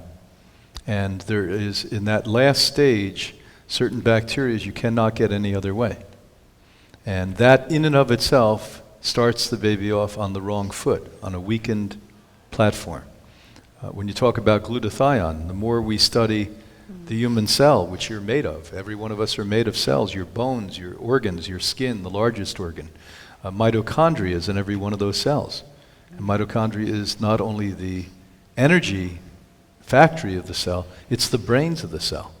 And if you don't get glutathione, which if that developed immunity when you're coming out of the mother's womb isn't there, if you start off on the wrong foot, throughout your life you'll struggle to have the brains and the energy source of the cell to function. So why do we get weaker and weaker and weaker generations? This is one aspect of it that's overlooked and never discussed. There's a couple things that hit your glutathione at that stage too. So there's the Pitocin, as you mentioned, which is the labor inducer. Tylenol. So if you think about babies and their exposure to Tylenol after vaccines or before and after vaccines, Tylenol used to be very highly recommended, although now doctors are beginning to pull back because they're starting to understand the correlation, and they're looking at correlation between the Tylenol administration as infants and later development of autism. There's never a one-to-one correlation. There's multiple things that are contributing to autism, but I'm just saying that Tylenol depletes your glutathione. Circumcision. And sometimes Tylenol is administered around a circumcision. So there's all these hits to your glutathione that babies get. But going back to the birthing point, our birthing practices is not just about C-sections. C-sections are one component of modern industrial birthing practices. So you have a third of babies born by C-section. You have 40% of women who are test positive for group beta strep right before birth. So it's practiced in American hospitals, standard of care, that every woman who is 2 to 3 weeks before labor, her due date, is swabbed, gets a vaginal swab for a bacterial called group beta strep, which has been in rare cases associated with things like sepsis and meningitis. So there's a concern to prevent sepsis and meningitis in babies. So now the standard of care is to prophylactically administer antibiotics during labor to any woman who tests positive for group beta strep. Think about that for a second. You have 40% of women, by the way, I should say 40% of women walking around at any time have group beta strep in their vaginal flora, and it's harmless. But 40% of women who are pregnant are going to test positive for group beta strep and going to be put on antibiotics during labor. That baby will be born exposed to antibiotics at the single most important time when they should not be exposed to antibiotics. So if you take 40% of women with a group beta strep, 30% of C-sections, how many babies born in the United States of America are not receiving antibiotics at birth? Very few. Very few, because C-sections require antibiotics too. It's really, one of the things midwives talk about often, because there's many midwives out there who have practices where they have rates of 5 and 6% for C-sections. And very responsible midwives who have hospitals nearby or birthing centers, should anything go wrong, but they still only deliver, they only have 5 or 6% of their deliveries that result going to a hospital for a C-section, but we do over 30%. Yeah. Why? And if nothing else, it sets you up for obesity later in life. This really is studied now, and we know that. And it's I think it's such a natural thing for women to give birth naturally, and of course our lifestyle has made it. Has changed a lot of natural things that we would do, how we use our bodies, how we build our muscles, build our bones so that we're strong enough to have a natural birth. And then the fear that we're put into how painful this will be, how terrible it will be. So we rather want to have a cesarean and just sleep through it, kind of. And then afterwards, we realized that is a horror show. That was not what I thought. Epidermal. That's not what I would have chosen if I had known what it would be. And, and we have one daughter that takes the first child 48 hours. She's strong as an ox. She did it naturally. And another daughter, just like me, our babies fly out of me. And so they did for her. There's like half an hour, baby's coming. And so, you know, and I think that every woman that has long births, because if she was in a hospital, I know after 25 hours for sure it will be a cesarean. But she gave home birth, and the whole thing is that I think that every woman that has that long-term birth somehow finds the strength and will just persevere. Yeah. And Every birth we had, she had. They said the man participated. Yeah, we shake. That's our participation. We pray and shake. But the last one we had, who's a young one, he's not even 20 yet, we had a water birth. And once you do that, you say, wow, how come this isn't mandatory? Because it's such a nice experience. You know, you're in a womb for 9 months in water. And when you come out, if you come into water, it was very funny when this happened. The midwife was there, who looked and acted like Anna Maria's sister, who had 9 children of her own. I knew we were safe with her. And the little one swam up to Anna's breast, and I thought I had Einstein. I said, oh my God, I have a genius as a child. And she let me ran for about 5 or 10 minutes. You know, I was calling everyone on the phone. We have a genius, he just came out. And she said, they all do this. Yeah, and that's a gift, to give birth in the water, because the water is 100 degrees, and you're just, it's an amazing therapy, and of course it's been used for so many years. And a lot of hospitals, if you do get birth in hospitals, can have water births for you. And maybe that's more comfortable for you, where you do have the doctors and nurses available in a birthing setting. And, you know, the birthing time, of course, should be that joy. You should have, if you can have husband, if you can have your other kids, if you have, or you have your parents, I think you give them a gift to see this baby be born. Usually you come into hospital and they're like, one person, that's it. And the rest of us are like, it's like a concentration camp. We want to be in there. Mm-hmm. And it's, you know, it is a time where we really don't care of anybody seeing us naked, because we came this way, we go this way, right? And the baby is naked. It's so funny. Our daughter was 11 when the little guy came out, and she could not believe it that he came in one piece. She thought we assembled it. Because she's never seen a baby being born. Like, one piece, like, he's ready. I said, yeah, for 9 months, you have learned how to taste things, you're hearing things, you're seeing things, you're tasting things. I mean, all of this is done. You're coming out, you're ready to go. But it's magic. It really is magic. And we should make that process as beautiful as we can, and not a horror show, not tell people how terrible it's going to be and you better just sign up for cesarean. There are a lot of women that need that. Save it for them, you know. But if you have a midwife that is trained in breech and trained in a lot of things, they can help. Like our son, that the last week, he decided to move his feet down and head up. And then I just laid on the slant board. After a minute, he got the idea, and he twisted and put his head down like he should be. So midwives know all these tricks. He's a break dancer now. Yeah. So, Not you really. know, you need to have that kind of person with you, and a doula that knows, and that takes you through. How many of you have noticed after people have babies and they get, their hips become overweight and it's almost impossible for them to lose the weight? How many of you know why that is? They're not breastfeeding. That when the baby suckles in the breastfeeding, the cortisols go down, the hormones come up and actually eat the fat away. And how many mothers breastfeed for the 1.5 to 2 years that are mandatory to get the body's immune system and the bioterrain straightened out? Less than 5% in America, 3% are immigrants. It's only 2% natural-born Americans that do this breastfeeding for as long as it should. And most of you have been convinced that you're heroic if you breastfeed for 2 weeks. 6 months, Maybe, they should give you a Nobel Prize at that point. And in other parts of the world, they're 3-4 years. We have a friend in California that didn't let anyone know she was breastfeeding till they were 5. I said, is the kid going to be taking dates in your breastfeeding? And let me tell you, this is a very healthy child.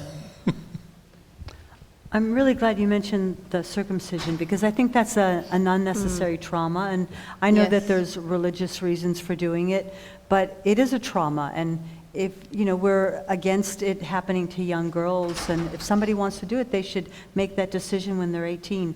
I've been thinking about making a bumper sticker, save the foreskins.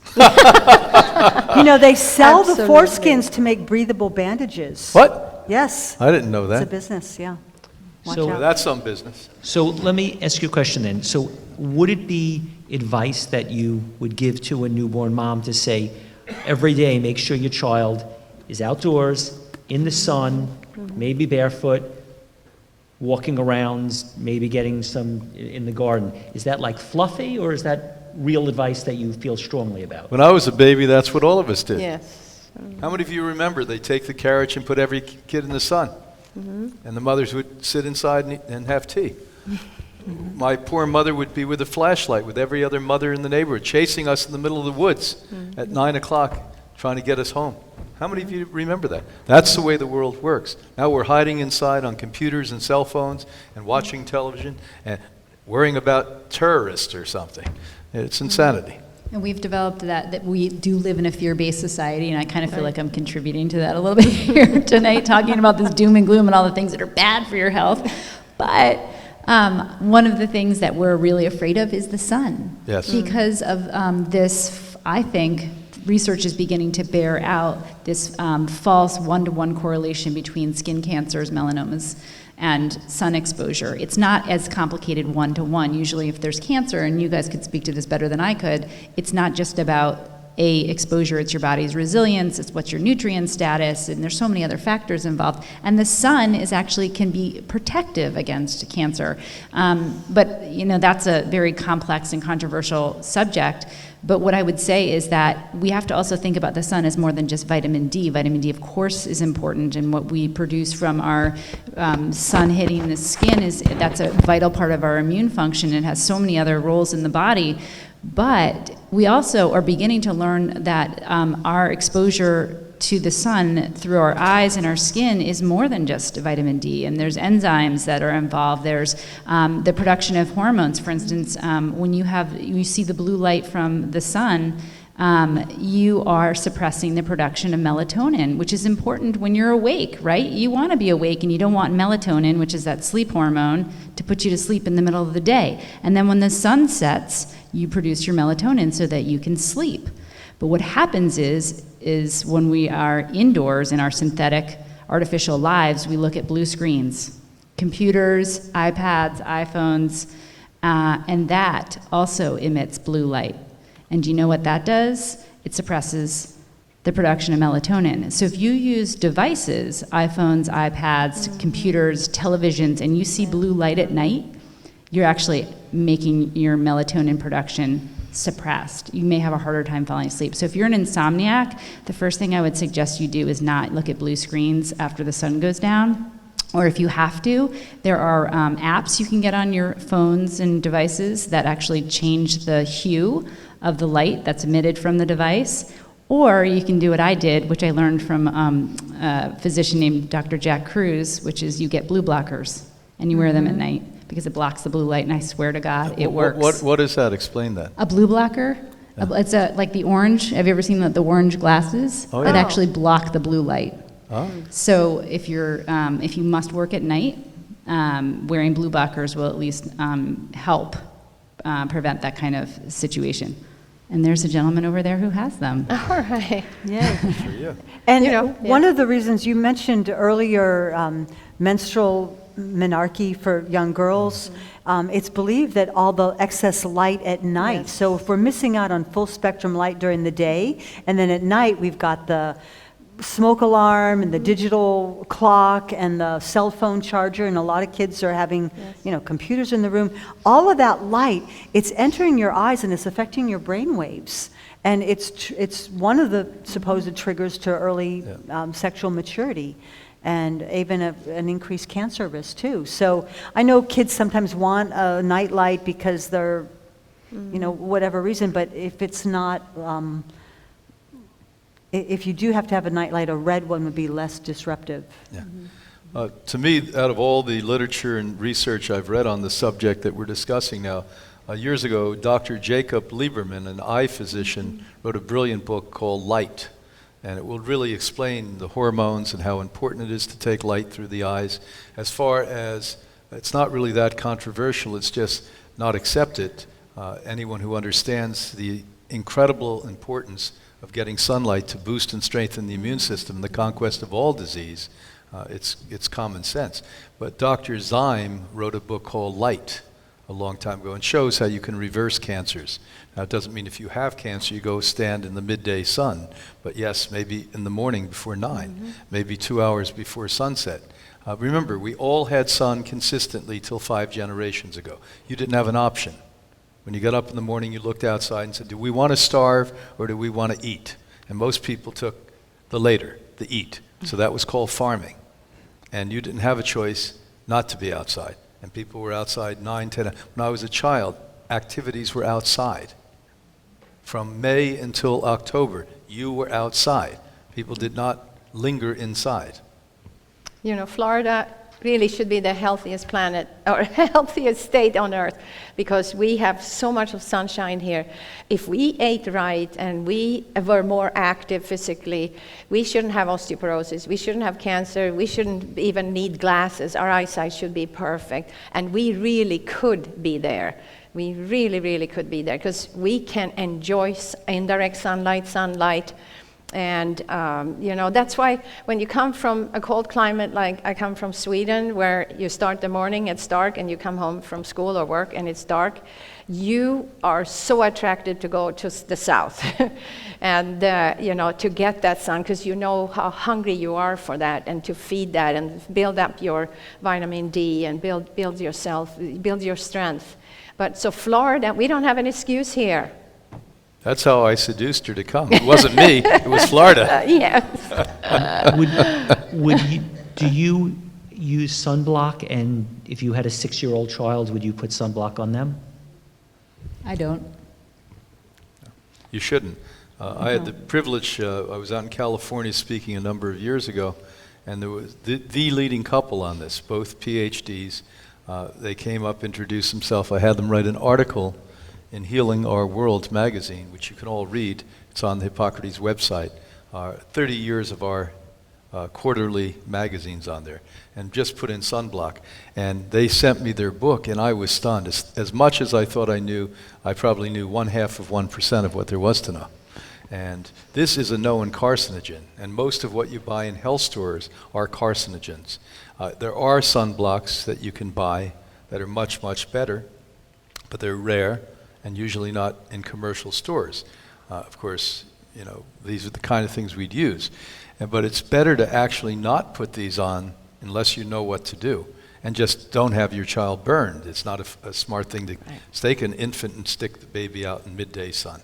Under a tree, maybe, a good thick leaf tree. Does the American childhood immunization program cause chronic illness? No question. There's no question it causes illness. You may want to read what I consider the most important book out of hundreds I've read on the subject. It was, the namesake was Robert F. Kennedy Jr. It's called Thimerosal. I'll explain what that means. But it was really put together by 2 of his friends. He's an environmental attorney, son of Robert Kennedy, but a Harvard physician and a Tufts University physician were literally the people who contributed the research. And they are not anti-vaccine, by the way. And what they do is challenge the vaccine pharmaceutical companies.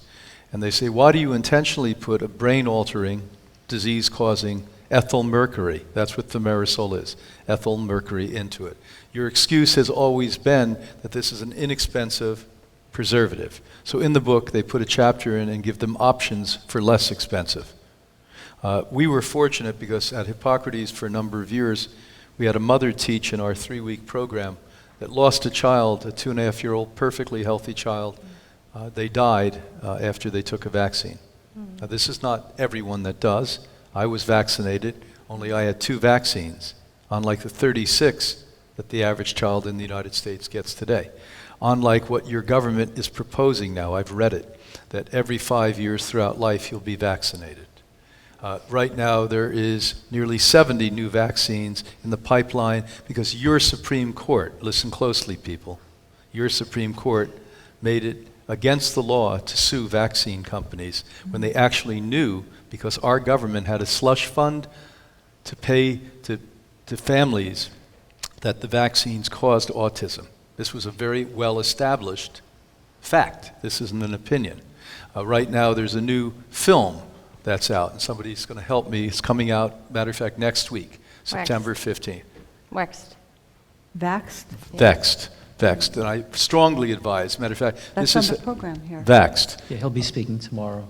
Okay, he'll be Joe here. Big Tree, and I think he's going to show a little portion of the Oh, book. good. Oh, great. Yeah, so what happened here to show you the politics and the greed and the money behind this, Robert De Niro has one of the most successful film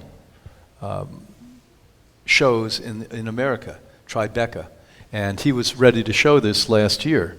And guess who called him and said, if you show it, we're going to shut you down, that you're going to be arrested. And they stopped him, dead in his tracks. But what that film, as you're going to hopefully see, I hope all of the listeners around the world will take the time to see Vex, comes out September 15th. It goes in and interviews the doctors that they corrupted the words they said. They said, during our research, we showed that this causes autism. And when the report came out, it said, no, it doesn't cause autism. Guess what? They got the cat by the tail. They got to the guy that they corrupted the words. And there it is on film. So do I think that it causes disease? Yes. Do I think it's the only thing that causes disease? No. Does everyone that take it have a disease? But we had this woman that came and taught and showed, and we had a congresswoman come from New York State. And when she saw that, she came into my office and cried with Anna Marie and I. And she said, what can I do to change it? I said, go back to Congress and make rules, make laws. And she did.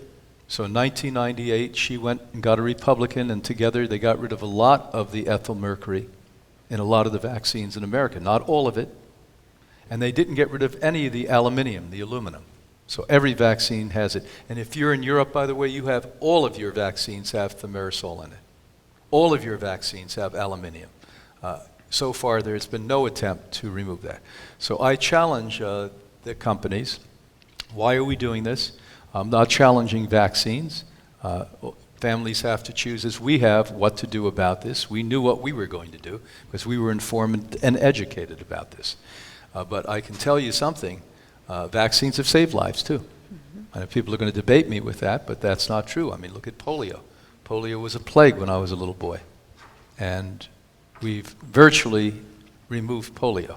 Now, you don't know, which I didn't know until I investigated this decades ago, that polio also caused, in very rare cases, an odd form of brain cancer, because they got from a particular monkey 36 living viruses. But guess what? It seemed to reverse polio. So where is this debate? The debate is we are intentionally putting disease-causing elements into these vaccines. The debate should be, how can we improve these? How can we make them safe across the board? Not how can we make more money and sacrifice lives and health of the human race. This, to me, is a horrific criminal activity that's going on right now. One of the things that's interesting about this debate is that it is more volatile than politics, than religion, than virtually anything you can discuss, because people feel so strongly, oftentimes feel so strongly towards one side or the other of this debate, as if it's a bifurcation. You're either for them or against them. And by the way, we also talk about vaccines as if they're a singular thing. They're either all safe or they're all dangerous. They are a medical product. just like pharmaceutical drugs and pills or medical products. They're heterogeneous, they're different. So your polio vaccine is different from your HPV vaccine, which is different from your hepatitis B vaccine. They have different ingredients, different manufacturing processes, different manufacturers. Could it be possible that a medical product could be faulty? Yes, it could be. But we don't investigate it because we treat this subject as if it's holy and cannot possibly have any failures or faults. I think that does a disservice to our children that we don't investigate this more thoroughly. Nobody wants nobody wants infectious diseases that are dangerous to children to be rampant. Nobody wants chronic diseases to be rampant in our children. So I have always felt, why can't we just look at this issue fairly and use very rigorous science to better understand this? Now, people say the science is in, vaccines don't cause autism. The science is in, vaccines are safe and effective. Anybody who says the science is in is just totally hubris. That's 100% hubris. It's arrogance. Science is never done. Exactly. That's pretty much. Explain what the word science means. It is the most arrogant statement to say the science is concluded and it's done. It's done. We are always learning things. One of the things that I've always advocated for, which is not something that is my idea, this is something that Bernadine Healy, who was the head of the U.S. Red Cross at one point, advocated for. And she said, why can't we just do a vaccinated versus unvaccinated study to look at the differences in health outcomes and sort of what goes on a cellular level? And that study's never been done. So I think that's the solution. If we want to better understand, how to improve the vaccine program, make it safer, make it more effective for children, there's more work that needs to be done. And I don't think that's controversial. Why can't we do more work? That seems to me to be an easy, reasonable, level-headed approach to what is a very controversial and loaded debate. But we use more infant vaccinations than any other country. So we start when a baby is 1 minute old. In hospital, that's the first thing you will have done to you. So, I guess you'll be measured and weighed, and then here comes vaccines. And, the world looks at us like, are you true? Are you for real that a baby gets vaccines? The mother is the immune system. You have to raise a child, you have to nurse a child to give the antibodies and give that immune system to raise that and make them fight things naturally. So, our generation probably started at kindergarten, 4 or 5. We already have been fighting a lot of colds and flus. We already had a good immune system to make antibodies. And that is a big deal in America, because we definitely are doing it sooner than any other country. And I think that's what a lot of parents are wondering, when should I start? When is the child ready? And of course, a lot of people are going to have ideas about when a child is ready, but for sure a child is not ready when they're 5 minutes old. And the last thing I'll say before you take, because this angers me, the now plan is to make us, by law, take vaccines in America. Mm-hmm. They took over the state of California, shame on California, that made it mandated that your children get vaccines or they cannot go to school. So that Americans who have been lied to, 49 other states, that's not the law. Stand up, learn what your law is. You do not have to vaccinate if that's your choice. Now, I'm not saying do it or don't do it. I'm telling you that that's the law at this point. But they always start in California when they want to have a national objective. And once California goes, the rest of the country follows.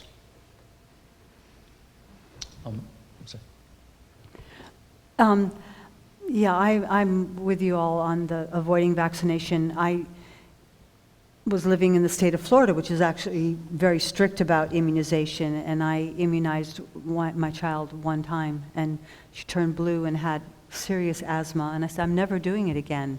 And I know a child that died 3 days after being immunized. But there are some people who make a judgment choice, like, oh, I'm going to India with my child who I'm not breastfeeding, and weighing out the risks. Exactly. And I think it should be the parent's decision, not based on a state or government decision.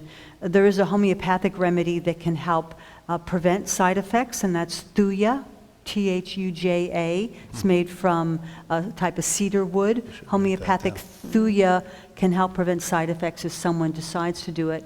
Also, liquid vitamin C a week before and a week after can help in the production of antibodies. But there's just so many things that want to get passed on to us, like circumcision and immunization and Hep C vaccines when you're a day old, that we really need to just question authority and know that this is our precious child, and we have one chance with each child to do the best job that we possibly can, and not to believe everything that we've been told. This hepatitis C vaccine is mandated, I believe, in Australia now. And they do it for boys and girls.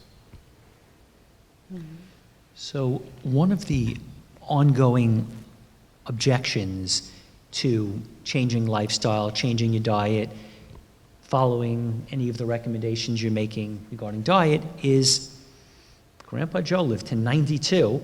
So, whatever. I mean, we're smarter than he was. We know more about exercising. So what's different about the food today in 2016 than the food from 100 years ago when, my grandfather was born?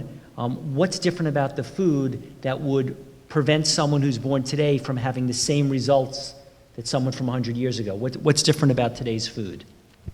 I think Grandpa Joe didn't have BPA and phthalates and EMFs and all these things we've been talking about that are in the modern world. I subscribe to the theory known as the total load theory, or more known amongst medical communities as allostatic load.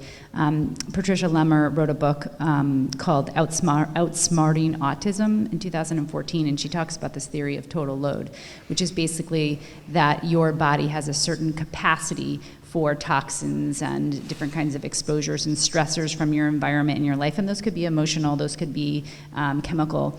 But at a certain point, you tip over. You've had too much exposure, and so your total load is too great.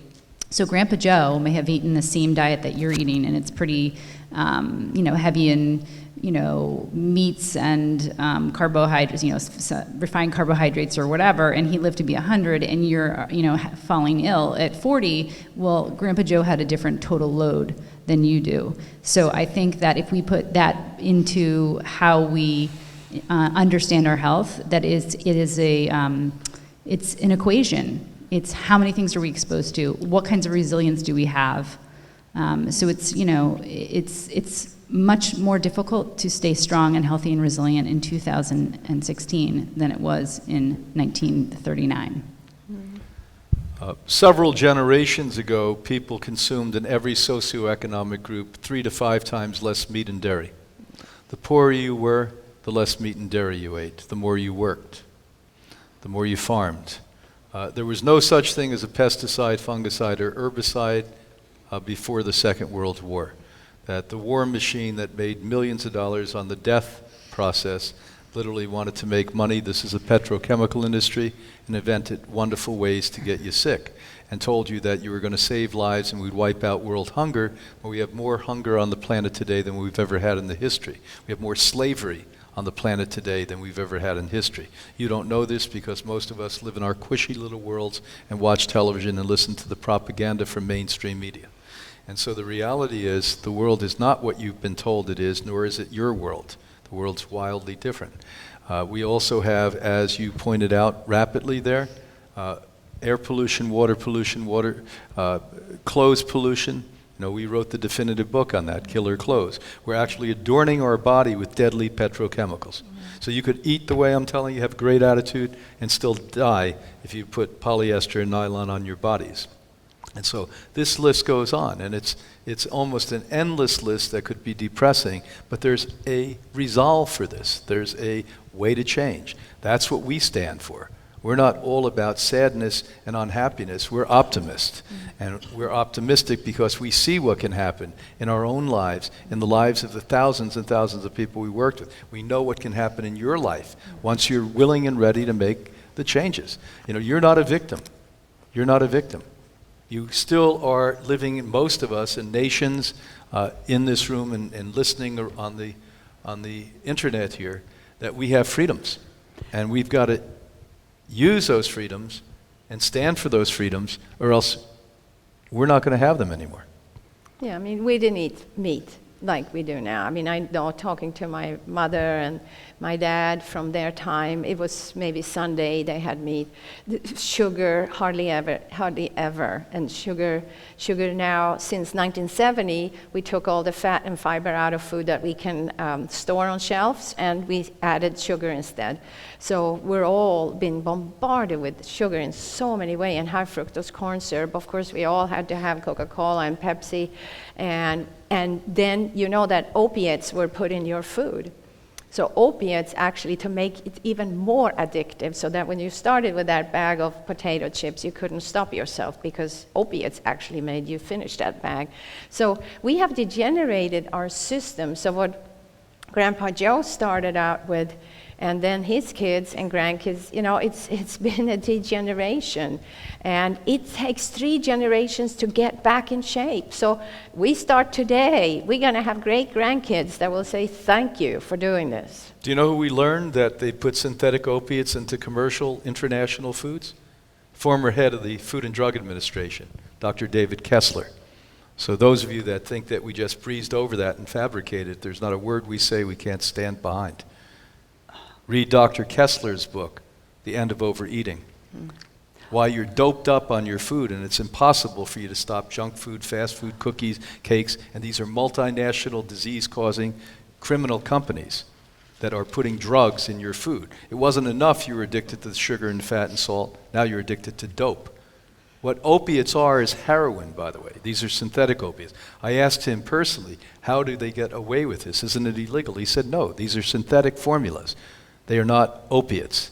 They're synthetic opiates. Guess what? OxyContin and oxycodone happen to be synthetic opiates. I'm not saying that's what they're putting in there, but that's called a synthetic opiate. It's more addictive than the opiate itself. Birthday parties would be celebrated 100 years ago with sweet potatoes. That was a big thrill. And grains were ground fresh. Every little house on the prairie had a stone mill, and grains go rancid really quickly once they're ground. And now people are buying grains that have been turned into flour months, if not years beforehand. And we know that rancid grains are toxic to the liver. So we're getting a lot of oils that have turned bad just from grains, which have been perceived as a good thing and aren't so great. Okay, so if you could each make a final closing comment to address our audience and the people watching around the world, your final thoughts of what you'd like to leave them with. Okay, I'll start. I think, as you've heard me say this evening, what I feel most strongly about is the fact that we have control of our health. All you need to do is take it back. Because, as you said before, Brigitte, we have given our health over to doctors and to experts and to people that we think know better than we do. We've just lost touch with some very intuitive things about how to live healthfully and to live in harmony with the natural world. So my 2 cents would be, own your health, take control of it. Know that you have the ability to change things in your environment, to improve your health. And that there's always improvement, no matter, even if you have a genetic condition, there's always improvement, there's always things that you can do. My 10 cents would be eat a wide variety of flavors, eat a wide variety of colors, and sometimes we might need to try different diets during different times in our life. What maybe suited you during pregnancy might not suit you at another time of your life. When you have teenagers, you may find we need to shift it a little bit. So be willing to transition and really listen to your family, because it's really about love and caring. And this is so important to learn about. So take responsibility and find the joy in becoming healthier. And by doing that, we'll be better stewards of the planet. Probably the most important thing for us to do is to get back to common sense. It's funny, we have to have these symposiums and have 10 days of world experts talking to you about things that really you all know already. This is sort of like we commune and get together and all shake our heads on the internet or in this room. And we say, yeah. Well, you know this. This is inherently deep down inside of every cell in your body. Of course we don't want to have chemicals, but does that mean that you have to be responsible, as you've just said, to say no to that? I will not buy food. I will not use cleaning products. I will not adorn my body with chemicals. I will wear natural fiber clothes. I will not let my children just sit in front of a cell phone or a computer all day long. We will shut the television off, we will shut the cell phone, and we'll garden or pick weeds. Some of the advice you gave was brilliant. I will not be subservient to somebody because they're highly educated with a credential who seemingly means well in the vast majority of cases. I know these people personally and lots of them. But question. Become knowledgeable. Don't just go along with the program, because they may not know and harmlessly lead you into the wrong direction. Challenge your governments. Your governments are a problem because your governments are not helping citizens anywhere in the world now. They are helping corporate interest. The corporations and their lobbies control worldwide governments. And they're the ones that allow genetic modification when the public overwhelmingly says no to genetic modification. In this country, 68% of the public do not want genetically modified food. 5-6 states basically brought it up for a vote. The Monsantos of the world came in, spent 10 to 20 times more money than the opposition, and told you that your food's going to cost more, and these people don't have science, so it lost. Who doesn't want to know that you're eating a genetically modified organism that has never been tested? When I do research with world authorities before I write books, I'm stunned at some of the things. I didn't know that every drop of water had plastics and pharmaceutical drugs. And so be informed on this. If I can learn these things, and believe me, I'm no different than you, I'm just interested in truth. That's what I'm interested in. Learn these things. You'll make wise choices when you use common sense. Put yourself in the driver's seat. Your body is very forgiving, and environment is also forgiving. And just don't let it go too far. It's like all the wonderful things we've heard today is sometimes we think, well, have we gone too far? No, the whole thing about this conference is to tell you, no, we have so much we can do, and it is a time of forgiveness, because I think what we all feel like we have been a part of messing up, and that we kind of got into this lifestyle where we live outside of nature, where we put ourselves not a part of nature. You want to be a part of nature. That is where you came from. It's every cell in your body is in other parts of nature, and you are in total ecosystem with everything. So put yourself in the driver's seat and use the forgiveness that is given to you, and act on it, and take every day as a gift that what I can do to improve myself. That is your main responsibility. What you do with yourself is then hopefully will attract other people to want to be more responsible. But you're the driver. So have a good night.